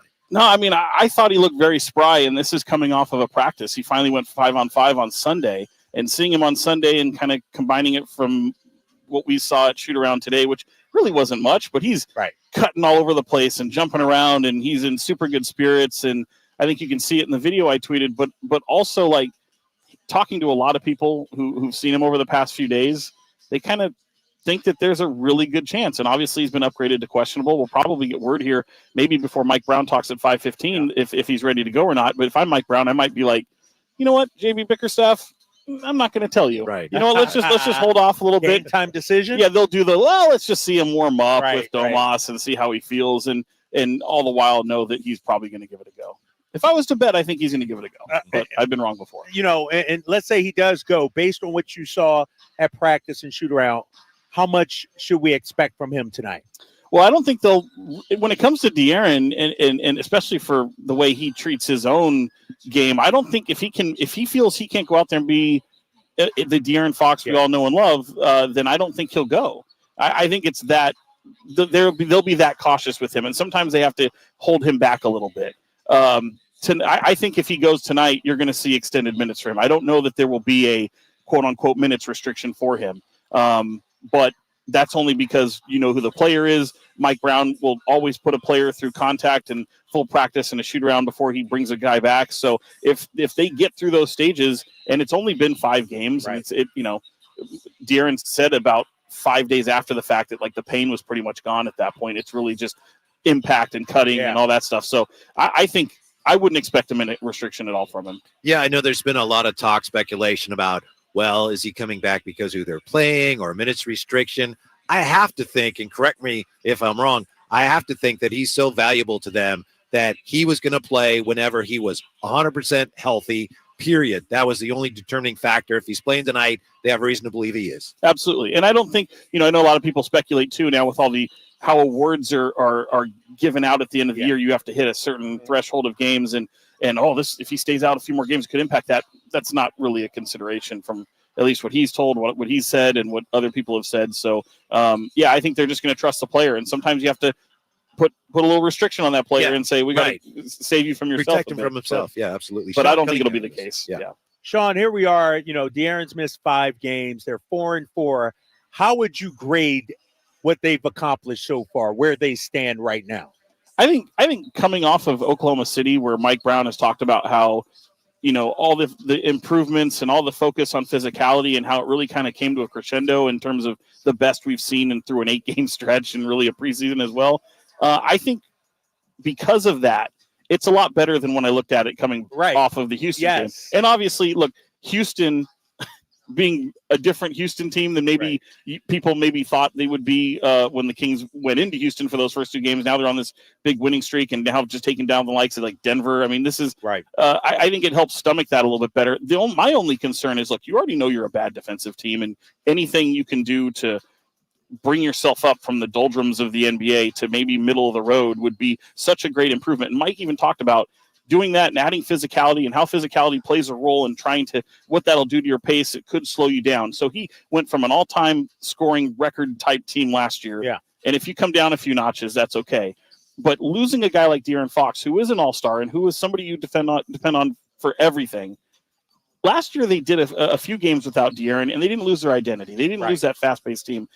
That was surprising to me. So I feel like some tough conversations, as Domantas Sabonis calls them, and be it a team meeting or adjusting of the offense a little bit. I've liked what I've seen really from the Portland game, even though, they were without some personnel in that game. And I think that was a tough one for people to swallow, them coming away with an overtime win. But I liked what I saw offensively from them. I liked that I saw what I saw in the Oklahoma City game, even coupled with that physicality and them really trying to figure out and work their way through some struggling with some shooting. I mean, the shooting woes have been well documented. Yes. So that's certainly going to hurt your pace when you miss shots. So I like what this is leading to. I like the fact that this bodes well for tonight. The Cavaliers, a long, athletic team, and you're coming off your best showing as a physical team or a physical presence and what you've been able to work upon. This is the perfect test to put that challenge to. Fox 40's Sean Cunningham is with us here, courtside from the Golden One Center. Yeah, this morning I got up and I checked the Kings, the numbers, and Basketball Reference had him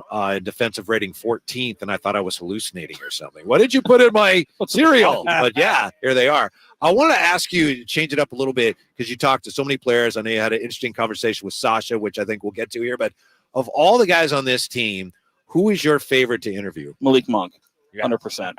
And that's somebody who likes to dish it back. You look, we're only going into our second season with Malik. I think I interviewed him maybe twice before that as a visiting player, and having him here in Sacramento, his electric personality, I know how important he is to this team. I hear from Fox all the time. People sometimes push back when I say he's the most important player on this team because they go the way he goes. Oftentimes, if he's not on, they struggle to win. Obviously, they're a winning team that finished 3rd in the West last year, but it's a lot prettier when he's on, and when it's on, they're having a lot of fun, and he needs to have fun, and so. I love what he does with that second unit. I love the 2-man game he has with Domantas Sabonis, and obviously the familiarity with his best friend in De'Aaron Fox. But just what a personality. And I love that you can ask him a question, and I always say I'll ask dumb questions all the time. A really dumb question can bring out a brilliant response, so I'm not offended when my questions are stupid. But I like that he pushes back a little bit, and just what a guy. The thing about Malik, to your point, Sean, is no matter what, he's always Malik. Right. You know, whether he's on the court, being interviewed, you see him walking down the street, he's going to be who he is. With De'Aaron possibly coming back tonight, hopefully, what does that do with Keon Ellis? You know, because he's gotten to start the last couple of games. I thought he was fantastic, obviously, in the Portland game. And even in OKC, his defense, especially early on Shea, I thought was a key. What's Keon's role, I guess, when De'Aaron comes back? Yeah, it'd be interesting to see. I don't think we're going to really envision right away him going to where he's playing no minutes. Right. Okay. And I think he's going to be rewarded for some of the efforts that he's had, because the last two games, really, even if you say, okay, he struggled to shoot the ball, he impacted the game in such a positive way. And he's kept that foot on the gas every single time that he's out there. And he's been brilliant on the defensive end. So what I envision there is, hey, Chris Duarte, he's taking some of your minutes a little bit. And Colby Jones, who's had a little bit of opportunity early on in the season, some of those minutes might now go to Keon for a little bit. But make no mistake, I think we'll see rotationally games where Keon doesn't play again. But at the same time, I mean, he's grown leaps and bounds, and they've got utmost confidence in him. To see the teammates, the confidence that some of his teammates have in him, and Domas always being in his ear, is certainly encouraging to see. Sean Cunningham from Fox 40 with us. I know you talked to Sasha about this. Is he aware that his follow-through has become a cultural phenomenon? He said he was. I'm glad he acknowledged it, because like I had seen a few, and I was trying to bring up a few to even possibly show him in case he said no. He said he was aware, and then he wanted to get the hell out of there. He didn't want to talk about it.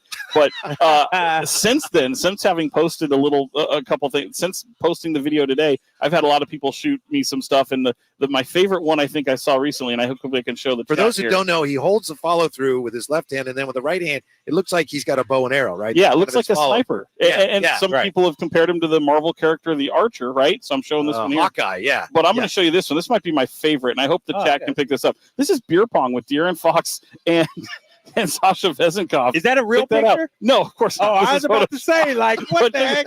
I don't know if they cool. can see that. Let's hope That's I don't get pretty a questionable text while I show the. That was sent on my mention, so that was one of my favorite That's ones. awesome. Yeah, that's a good one. That's amazing. Yeah, be nice if he could keep it going tonight. It would be. And how about this? Mike Brown could be with a win. 400 wins against the team that gave him his first head coaching opportunity. Yeah, look at you. 400 wins. Is that back in 05? I have to double check. Yeah, 05, 06. Yeah, that would be huge. What's the key tonight, you think? Just look like you did. Look like don't run in mud and don't wilt to the physicality, because I think a lot of times these are the teams that really give the Kings fits. It doesn't matter what players they have out there. If they get smacked in the mouth, sometimes they tend to wilt. Right. And I hate seeing that. I know Kings fans hate seeing that. So you trotting out to Triple Towers tonight? I guess. Who are the? Oh man, you know what? Might not be a bad idea.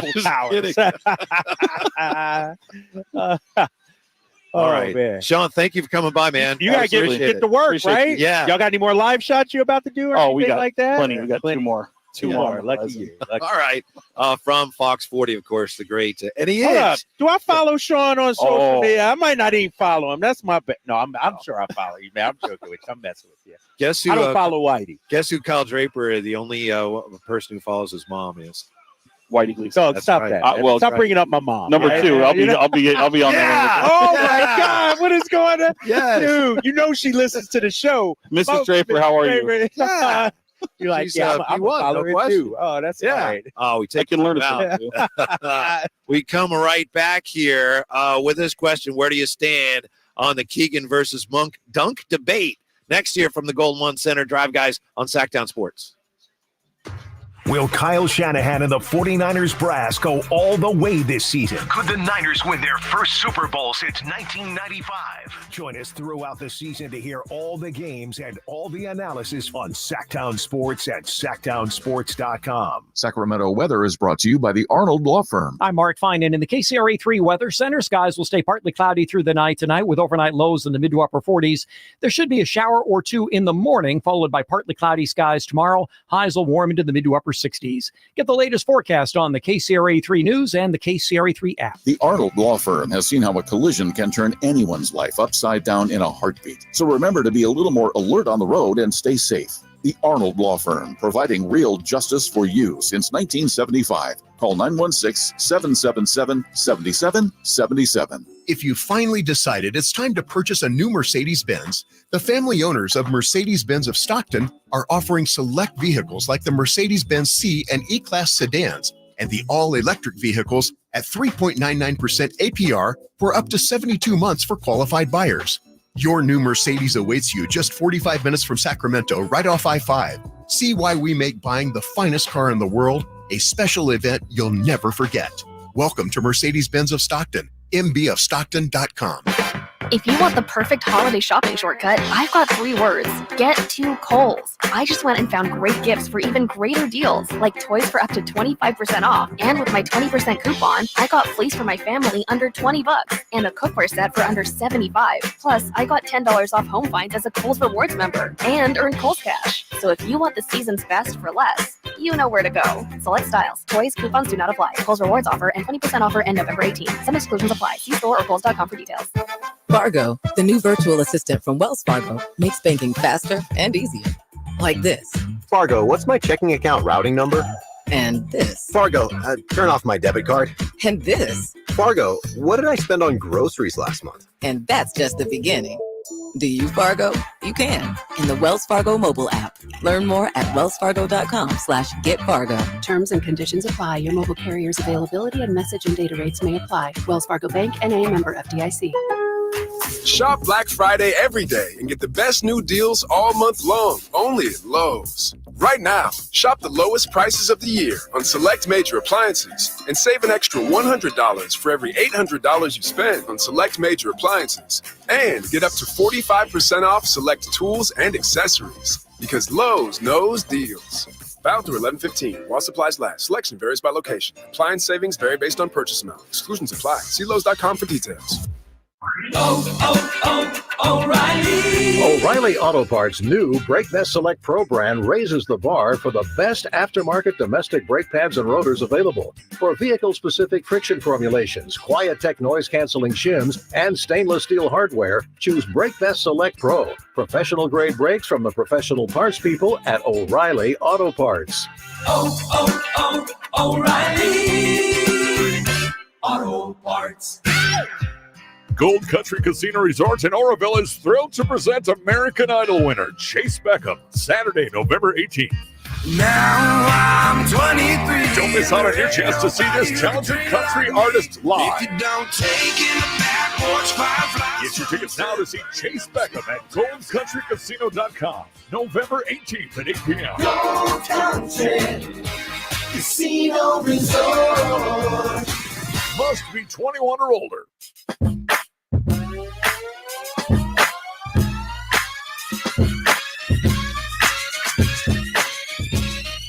Your home for Kings basketball for over 25 seasons. Sactown Sports. Is that true, Kyle Draper? And it's fine if it is. You don't follow me on Twitter? It's fine if it's true. I think I blocked you, actually, after you talk about my mom last show. I'm trying to be man. nice. I try to do something nice for, Mrs. Draper. I was flattered that she followed me. How you follow her and I don't even follow her? I don't know. That's between you and her and Selena. I don't know. Yeah, You gotta sort that out. Selena, I'll tell you that. No. The reason I love asked, you. there's a guy, and he's a friend of mine, but I was on the air with him one time a couple years ago, and he was telling people, follow me on Twitter and follow Whitey Gleason on Twitter. Yeah. And I happened to notice this guy didn't follow me, so I called him out on the air. It's like, wait, how can you tell people to follow me when you don't follow? And he's like, see what? I'll tell you so what. I'd rather you say I don't follow. I'd rather you do that than say, oh yeah, and then I'll follow. And then I'm looking at the YouTube chat. Compio says I follow Kyle's mom. Is that where we're at right now? Everybody just going to start chiming in on following my mom, man. I don't know why you're trying to make it something that's not you know what we nice should do? and We should get her like 10,000 followers. Yes, we should. That'd be amazing. Well, if she would like that, would it bother her? I don't know. I haven't even talked to her about it. She doesn't bring you up.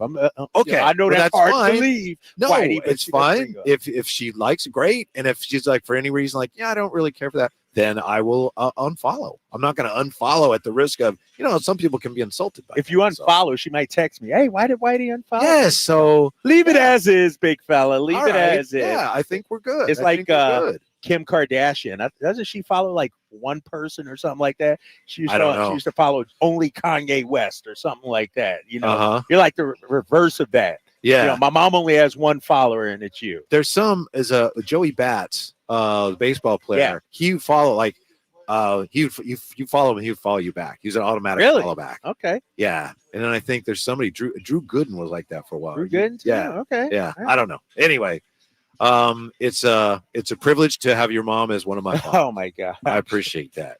One of the in-house debates now going on with the Kings. It started Friday night when Keegan Murray threw down the dunk, which we'll have for you in just a second.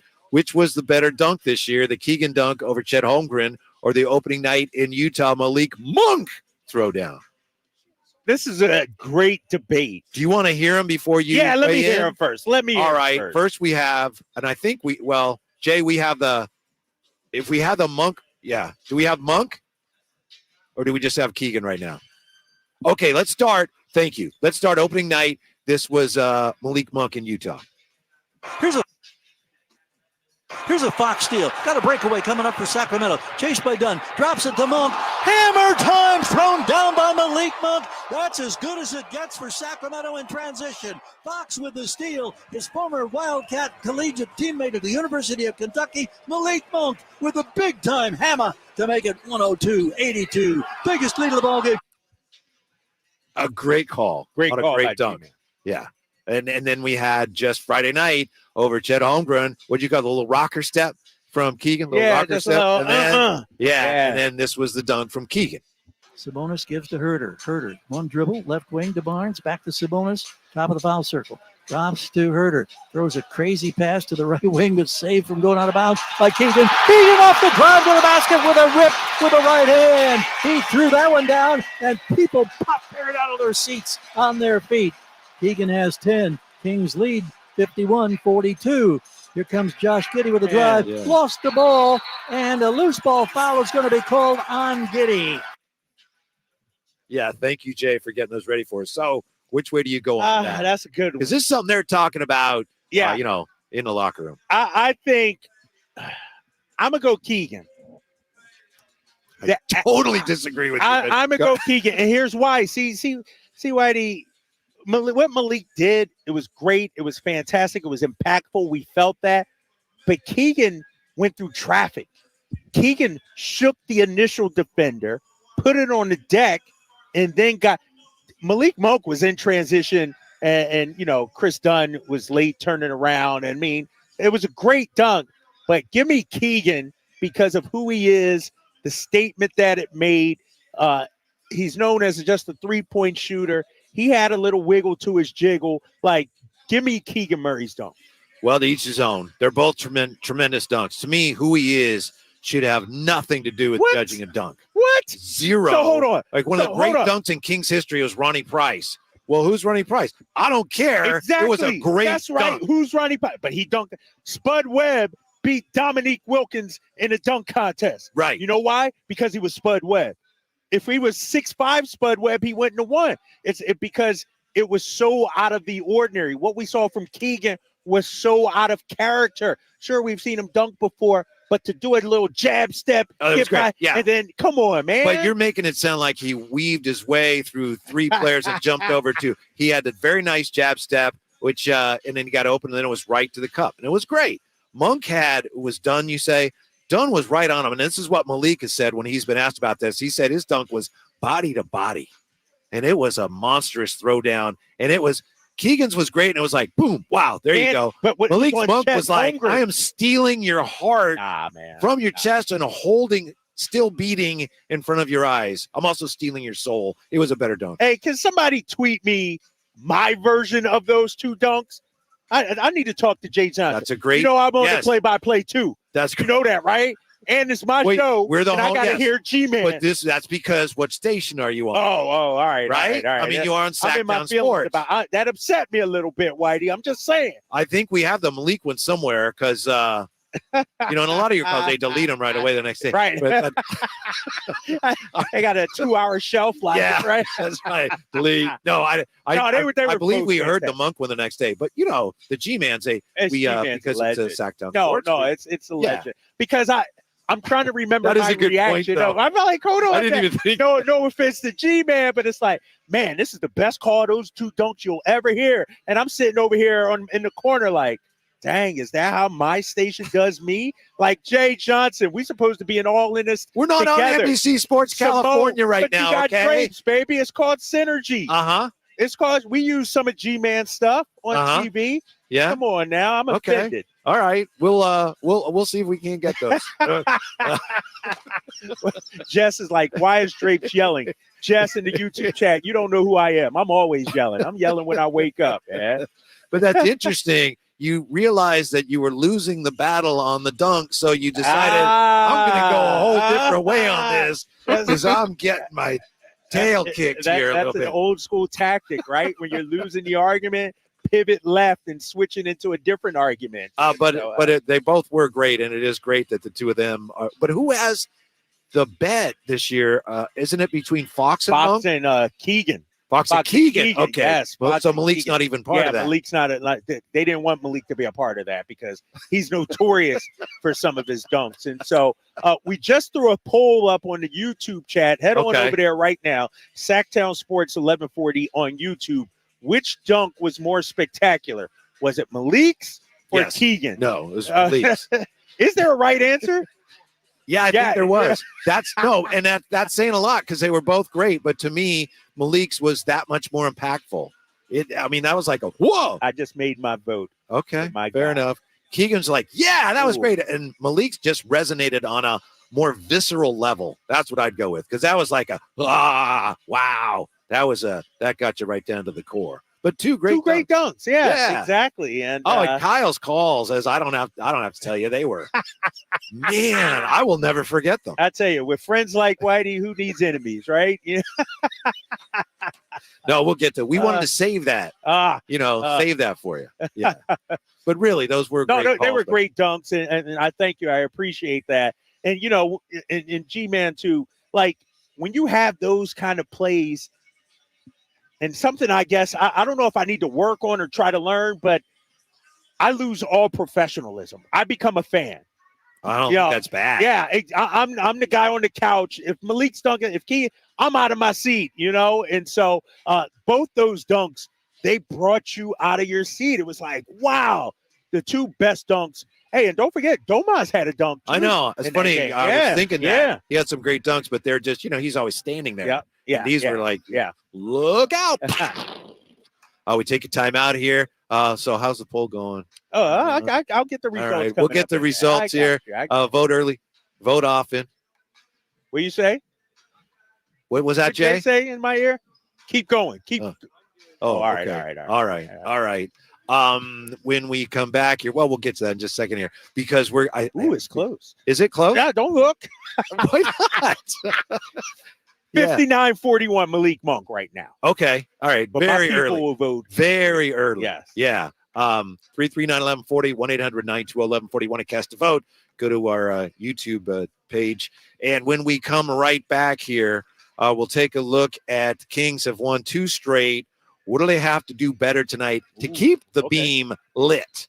That and more when we come right back here to the Golden One Center on this glorious night for Kings basketball and Sactown Sports. A little clear out action there as the clock winds down. Let JaVale go one-on-one. De'Aaron Fox with the steal. Swiper the other way. Dive. Oh, he brought the house down. Look at this Jazz crowd. They don't. Trying to find out where to catch your favorite team's games? Are you a fan of the Kings, Niners, and the NFL? Well, Sactown Sports has you covered. Touchdown! San Francisco! It's all on his shoulders. Fox rocks. He fires for the win. He's got the triple. Catch all your Kings, Niners, and NFL games all year long on Sactown Sports and SactownSports.com. All new spring deals are here at Lowe's. Start planting your garden this weekend with Bonnie 11.8-ounce vegetables. Buy 4 for $10. Plus, liven up your patios and decks with fresh blooms. Select 1.5-gallon hanging baskets or 2 for $20. Lowe's knows spring. Lowe's knows home improvement. Offers valid through 5/17. In-store only. Actual plant size and selection varies by location. While supplies last, excludes Alaska and Hawaii. Folsom Lake Ford has trucks. The F-150s are here. Explorers, Expeditions, and a huge selection of Broncos and Bronco Sports. They're in stock now at Folsom Lake Ford. Shop Folsom Lake Ford, your truck headquarters, right here in Sacramento for your favorite Ford models at good, fair prices. Short on cash? Buy any new Ford with 0 down. Save big with low interest finance rates. Plus, Folsom Lake Ford is paying top dollar for all trades. We want your vehicle regardless of mileage or condition. This could be the best time to buy a new Ford. Check out the huge inventory online at FolsomLakeFord.com or stop by the dealership and see the most recent arrivals. Looking for something special? Give them a call and tell them Doug Christie sent you. Folsom Lake Ford in the Folsom Auto Mall, your trusted dealer, my trusted dealer for over 30 years. FolsomLakeFord.com. 0 down with approved credit. Sactown Sports is home to the Kings, Niners, and now the business of sports. Hosted by Kelly Brothers and brought to you by Cap Trust, offering customized, independent financial advice at captrust.com. Join Kelly Brothers, Carmichael, Dave, and Jason as they look at the business of sports every Thursday at 7:40 a.m. You want to know how sports really work? Follow the money with Kelly Brothers from Cap Trust on Sactown Sports. Guys, your promise is your word, right? You stick by it, you live by it. So does Revive Men's Health with our Revive Promise for low T and ED. The Revive Promise means your tests and lab work are free when you begin treatment, and our low T and ED treatments are money back guaranteed. Yes, that's right. We stand behind our treatments and our results. That's our promise to you. Revive Men's Health has successfully helped thousands of men with low T, ED, and sexual health issues since 2011. If you're experiencing symptoms like chronic low energy, less drive, sleep issues, weight gain, poor performance, bad moods, or ED, you need Revive. Don't settle. Get affordable, guaranteed, custom low T and ED solutions with lasting results from Sacramento's favorite men's clinic. And remember, there are no extra bills when you begin treatment. All labs and tests are free, and your low T and ED treatments are money back guaranteed. Call Revive Men's Health Sacramento today to schedule your appointment. Call 916-277-8599. That's 916-277-8599. Or visit ReviveMen'sHealth.com. Awesome. Hey, babe, can you check the front door? My package is here. Yeah, on it. Hey, are we still watching our show tonight? New episode on Prime? You bet. That reminds me, let's hit Whole Foods this afternoon. We need snack supplies. From package deliveries to entertainment and even fresh groceries, Amazon is in front of thousands of customers every single day. Learn how you can leverage their reach for your business. Text digital to 916-766-5105 now. Make the smart move. Text digital to 916-766-5105. At Ashton & Price, over the last 25 years, we've won just about every injury case you can think of. Slip and fall, falling merchandise, fell through rotted decking, we won those. Dangerous stairs, falls into holes, dog bites, won them.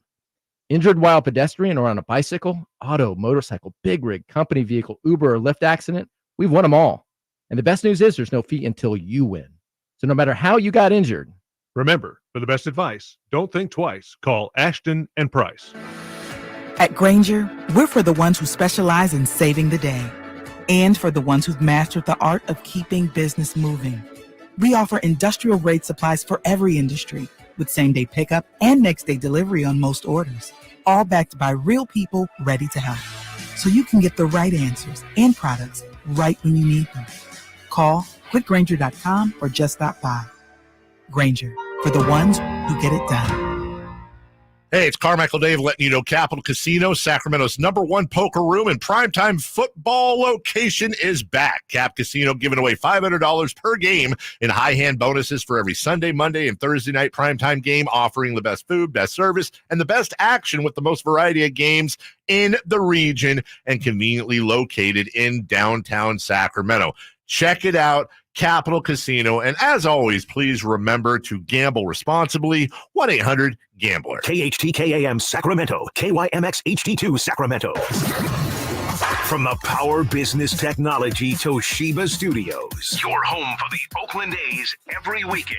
And it's swung on line to left center, base hit, and the A's have won it on a walk-off line drive, base hit to left center. Sactown Sports.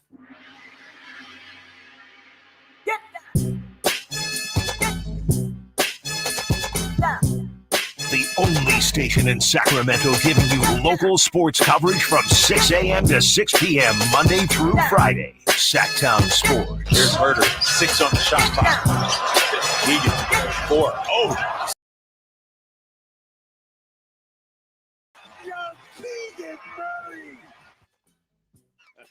I'm fired up. Buddy. You ask, and Jay comes through for you. Man, my guy Jay, I was about to defriend him there. And don't say anything about the G-Man's calls because he's right behind you. I tell you what, G-Man has some excellent.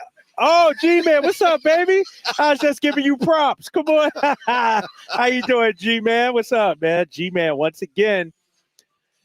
Is G-Man jumping on with us or no? No, he got things to do. Go ahead, G-Man. Go ahead. It's up to you. You got a couple minutes? All right, great. We wanted to get your opinion, Gary. Thank you. We'll let you let us know when you got to go. You ready, G-Man? Yeah. Which was the better dunk? We played both your calls. We played both Kyle's calls because he kind of, he got upset a little bit that we didn't play his calls. In your professional opinion, the Keegan dunk, the Malik Monk dunk opening night, to you, which was the more impactful dunk? Trying to remember the circumstances. Yeah. We could play any of it. So Fox came up with the steal. Yeah, and he dropped it off. Dropped it off on Chris Dunn. Yeah. Yeah, that was pretty impressive. Keegan going strong. I mean, I give Keegan special props just because he's going strong. Yeah. And that's something they've been preaching and trying to encourage him to do. And even seeing a replay where he had a little half smile on his face, like, yeah. Take that, Fox. Yeah. You're right. That's good stuff. I mean, hey, anytime we can get people to pop out of their seats with some kind of play, it's great. Yes, it's great. Yes. Because I voted. Did I waffle around that all right? A little bit. Yeah. I voted Malik, and then Kyle voted Keegan. And it sounds like you're kind of going on the Keegan, leaning towards the Keegan. I'm kind of in between. Yeah. I mean, the Monk thing. I mean, that was just it was such a bang. Yeah. And it was, a throwback to their younger days when they were at Kentucky and all that stuff. So I don't know. I just, there's a lot to like in both of them. I just hope there are a lot more of those, so that we have a lot more tough decisions to make. We're not even 10 games into the season. We're eight games. This is our 9th game. Yeah. Golly. G-Man, what stands out to you as you prepare for tonight about this team, Cleveland? Well, I don't know if they get enough respect. What were they, 3rd, 4th last year in the Eastern 4th, Conference? They won 51 games. But then they beat a hasty retreat from the playoffs. Well, they got smoked in what was 5 games by the Knicks, I think it was. Yep. And any team that's got Donovan Mitchell on it, I mean, that gets your attention to begin with. And I like what Garland does. The Kings, for whatever reason, have had a tough time with Karis LeVert, it seems like, over the years. Right. You don't hear a lot about him, but, man, he can be a scoring machine. And I like the length that they have on the front line. And, Allen does a lot of good stuff. And the young guy, Mobley. He's pretty impressive. Yeah. And I think Max Strus has been a good addition for him. So they're, they quietly have got my respect. I watched their game the other night when they beat the Warriors, and they met every challenge, and they did I thought a very good job. So this is quality a good team. Test. Yeah. If De'Aaron Fox is back tonight, looks like he is. We don't know for sure. How would you say they fared overall in his absence? We were saying that initially, the 2 games in Houston looked dreadful. Obviously, the way Houston's playing now, they don't look as bad, but I mean, I think you could, if Fox is back tonight and that's the end of it without him for now, Kings have to feel like, we did all right. Held down the fort okay? Well, the timing would be good. I would like him to be able to get a game before we go on the road, because this is the first extended, 6 games coming up. And we all know, I mean, they're just not going to be easy nights in the Western Conference. And we're going to get Minnesota. We're going to get a taste of Wembanyama and San Antonio. We're going to get Dallas. We're going to get New Orleans twice. And they're a hard team to read in my mind. Yeah. So from that standpoint alone, this is a good, you like a good springboard, a good launch going on to the road trip. G-Man, you bring up this road trip. I think it's like 10, 11 days, something like that. You've been on these kind of trips. How do you prepare for it mentally to be on the road this long? What are some of the things you do to prepare and get ready for something like this? I try not to think about it. Really? One game at a time, one city at a time, right? Yeah. No, I really, there's nothing that special. I like the fact, I don't know about you, Kyle, on the road in particular, but you get the opportunity to be 2 games in New Orleans. Yes. So it won't be 2 trips to that city, but it'll be, 3 That's a good days. city to be, yeah. And I kind of like that wrinkle that's been added the last couple of years. Yeah. Did you like the Houston version of that wrinkle? I liked everything about it except the fact that we played like in those 2 games. Right. But like, why are you saying? I mean, what have they done? They haven't been beaten They haven't since. lost, And they've been putting hurts on good teams. Yeah. They smoked the Lakers. Didn't they just beat Denver last night? Denver, yep. Yep. Oh my gosh. Yeah. So I mean, Ime Udoka's got them doing some good stuff. Yeah. And how about this, G-Man? We'll let you go. We appreciate your time.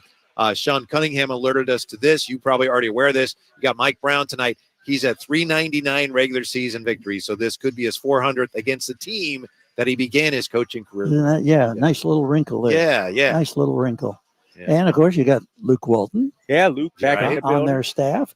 So, there are connections in different ways. And it's just, night to night, you never know what you're going to run into. That's that's part of the beauty of what we get to do. Yeah. So, and this young season already has been a lot of ups and downs for 8 games. It has been. Yeah. And I can't see it being any different.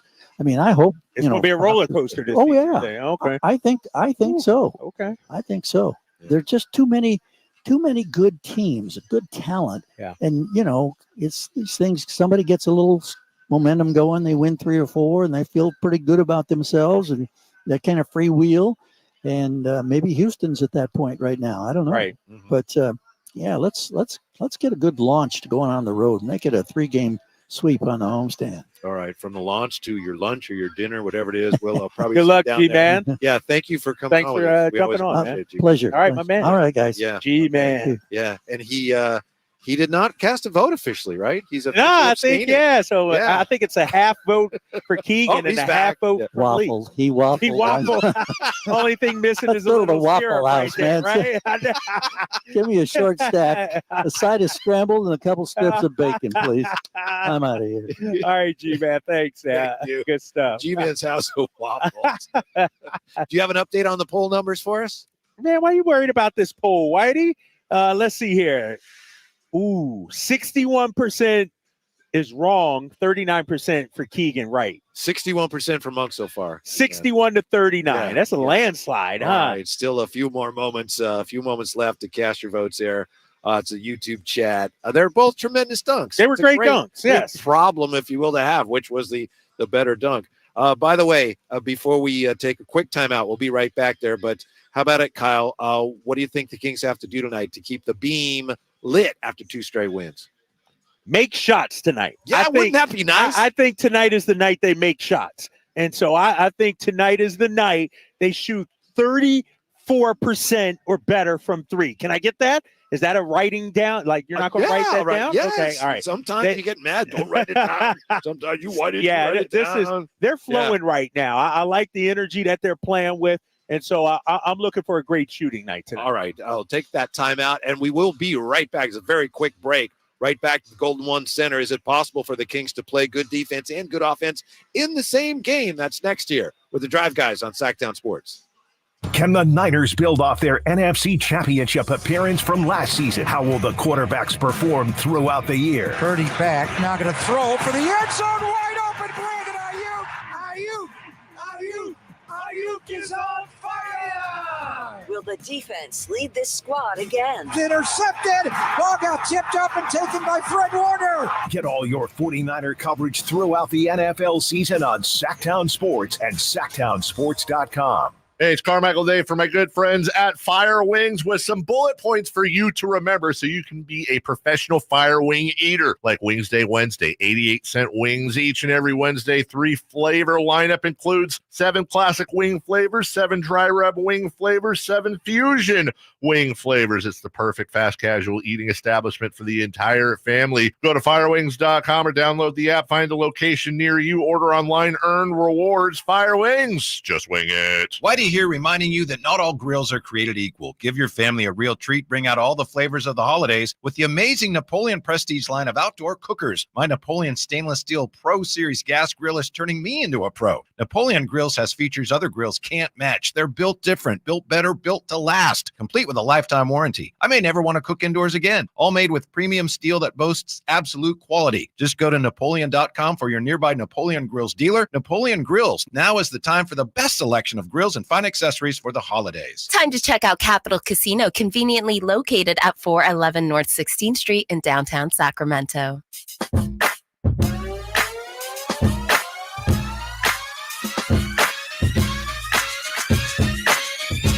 The Drive Guys powering your afternoons Monday through Friday on Sactown Sports. Keegan stuff. Because you had that dunk against the Jazz. Not close? He wasn't even the body. He jumped aside and shit. I told him that in the game, too. That's why he was laughing. That was Malik Monk explaining that Keegan's dunk, nice dunk, Nice, but not solid. close. And our poll is not close on which was the better dunk. 58-42 right now.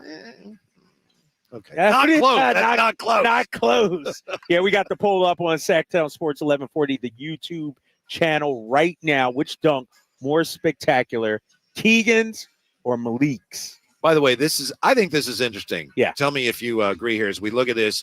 This is Mike Brown's coaching record, okay? Started in 2005, 2006. He wins 50 games. Next year, he wins 50 games with the Cavs. Then he goes 45-37. Then in 08-09, he goes 66-16, follows that up 61-21. Wow. Then he goes to the Lakers 2011-2012, 41-25, 1-4, back to the Cavs 33-49. And then look at that. He didn't coach for anybody. He was 17, 18, 19, 20, 21, 22. Now he was an assistant, I know, with the Warriors. He did extremely well, but he was not a head coach anywhere until he came back to the Kings. Now, maybe some of that is he thought, no, I really like it here, but I have a hard time imagining why teams wouldn't have really wanted him for their head coaching positions between 2016 and 2022. I think, what's interesting about Mike Brown's career, he gets too much blame for the losses and not enough credit for his time in Cleveland. Right. You coach Cleveland. Oh, you got LeBron James. Remember the joke back then was LeBron was the coach of the team, and so I don't think he got enough credit then. And then with the Lakers situation, I think he got too much blame. That was a flawed roster. That thing was falling apart there. Yeah, it was. And so, I think what's impressive about Mike Brown, because I do believe he had other opportunities, but he wanted this Sacramento Kings job. And, how many times, do we talk about, man, people aren't going to want to come to Sacramento? Like Mike Brown wanted to be here in Sacramento. He went for this job. And I think he learned so much. It's sort of like, if we're talking NFL style, it's like Josh McDaniels, had his opportunity in Denver, flamed out, goes back to New England. You would think he would learn and then become a better coach. It didn't work out. I think Mike Brown learned so much in Golden State, not only from an X's and O's standpoint, but how to relate to players. And now he's a better coach for it, and we're seeing the fruits of that labor. Yeah, and I understand it's not like he didn't do anything. I mean, he was on the coaching staff, one of the greatest teams of all time, and he's got 3 rings, but then to come out of that and then go to Sacramento and win 48 games, I mean, I think that answers a lot of questions that people may have had about Mike Brown, the coach, right? Yeah, exactly. And what's so great about what the Kings have done and are doing, they're winning in a way that Mike Brown didn't even think. He's a defensive guru. He's a defensive-minded coach. And so his ability to adapt and embrace what this team is last season and let them keep going. And, yes, pushing them defensively. But, man, I think it's kudos to him. who would have thought that Mike Brown would be the coach of the best offensive efficient team in NBA history? You know, Right. because it's like Tom Thibodeau doing that or something like that. It doesn't make sense, but that's what Mike was able to do with his guy. Why has it been so tricky for the Kings to try to be an above average or even an average defensive team without sacrificing offense? I mean, in theory, hey, you're a great offensive team. You should be able to do both. And I don't know if that's why they've struggled. They have struggled offensively since coaches emphasized defense. Why is that so difficult? I think, when you look at it, first of all, defense is a mindset. You got to have the right mindset. And defense is hard to play. Like it's not enjoyable. It's probably the hardest thing. Exactly. Everybody wants to run and shoot and things like that.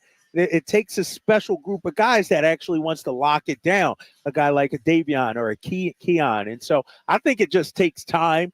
And one thing we saw last year that I'm hoping we see this year with this Kings team, it's like a light switch went on right around this time of the year last season, and then they went on that 7-game win streak where you start to say, oh, yeah, what coach is talking about, if we do it, it leads to wins.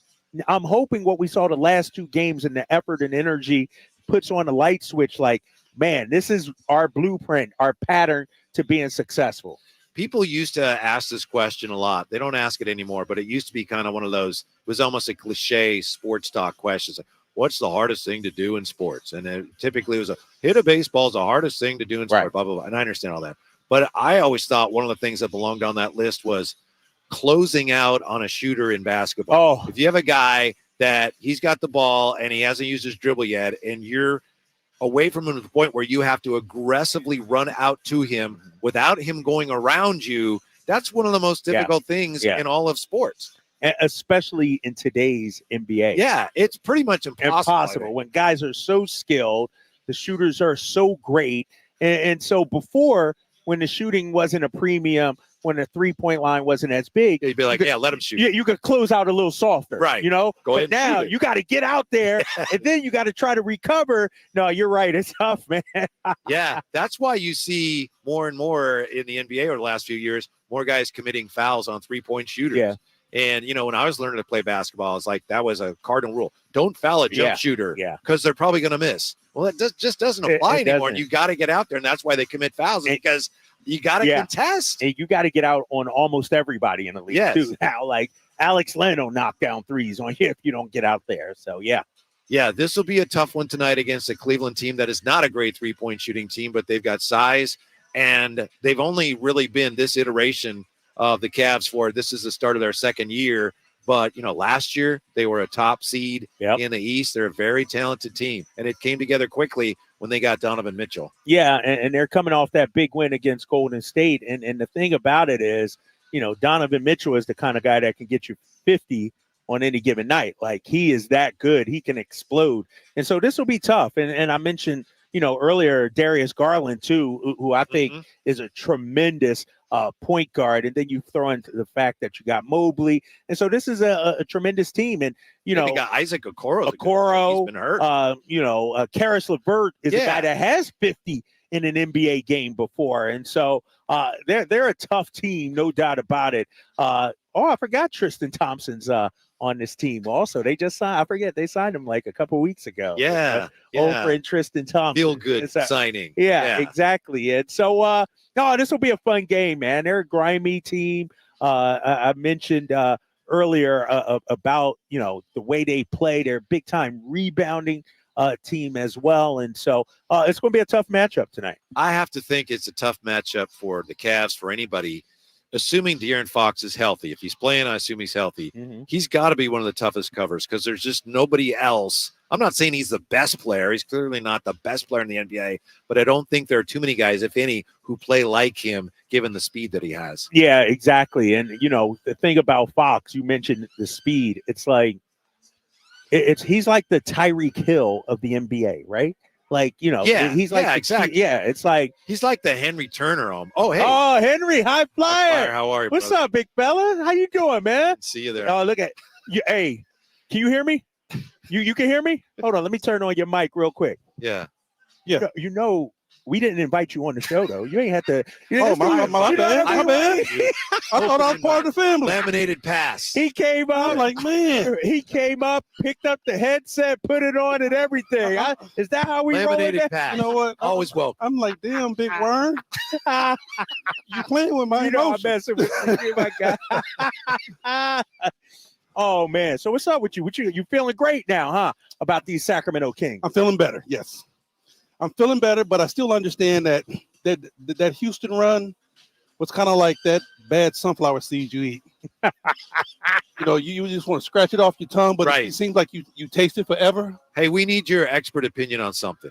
Pardon me, I didn't mean to interrupt you there, but I just realized you're a great dunker. We have the debate going here. The numbers say one thing, I say one thing, Kyle says another. The Keegan dunk over Holmgren or the Malik Monk dunk? Which was the better It dunk? ain't even a question. That Malik Monk dunk. Yes! that's nasty. Yes! Oh my God. Oh, it was in transition. And you know what? Yes! It was in transition. You know what?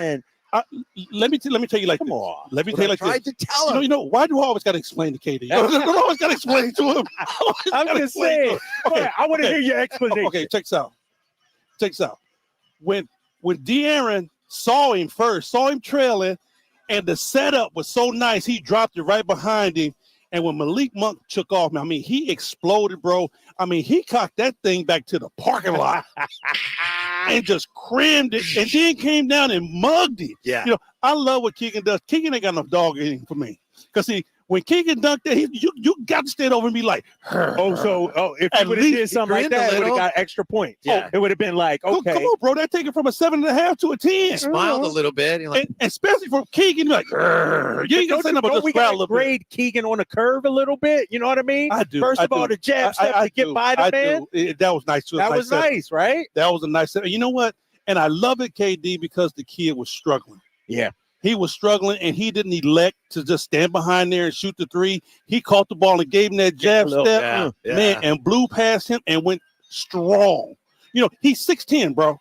Whenever you go to the rack, you need to go. And come on, man, I was a dunker. So whenever I got into the purple, it was on with me. To me, the biggest difference is the Keegan dunk was like almost made your head explode. But the dunk from Malik was more like you felt it all the way through your whole body. And you know what? Like I said, and it had to do with the lead up because, like, I want to say JaVale McGee had just got a block. They kicked it out to De'Aaron Fox. He could have dunked it himself. Yeah, he could have went up.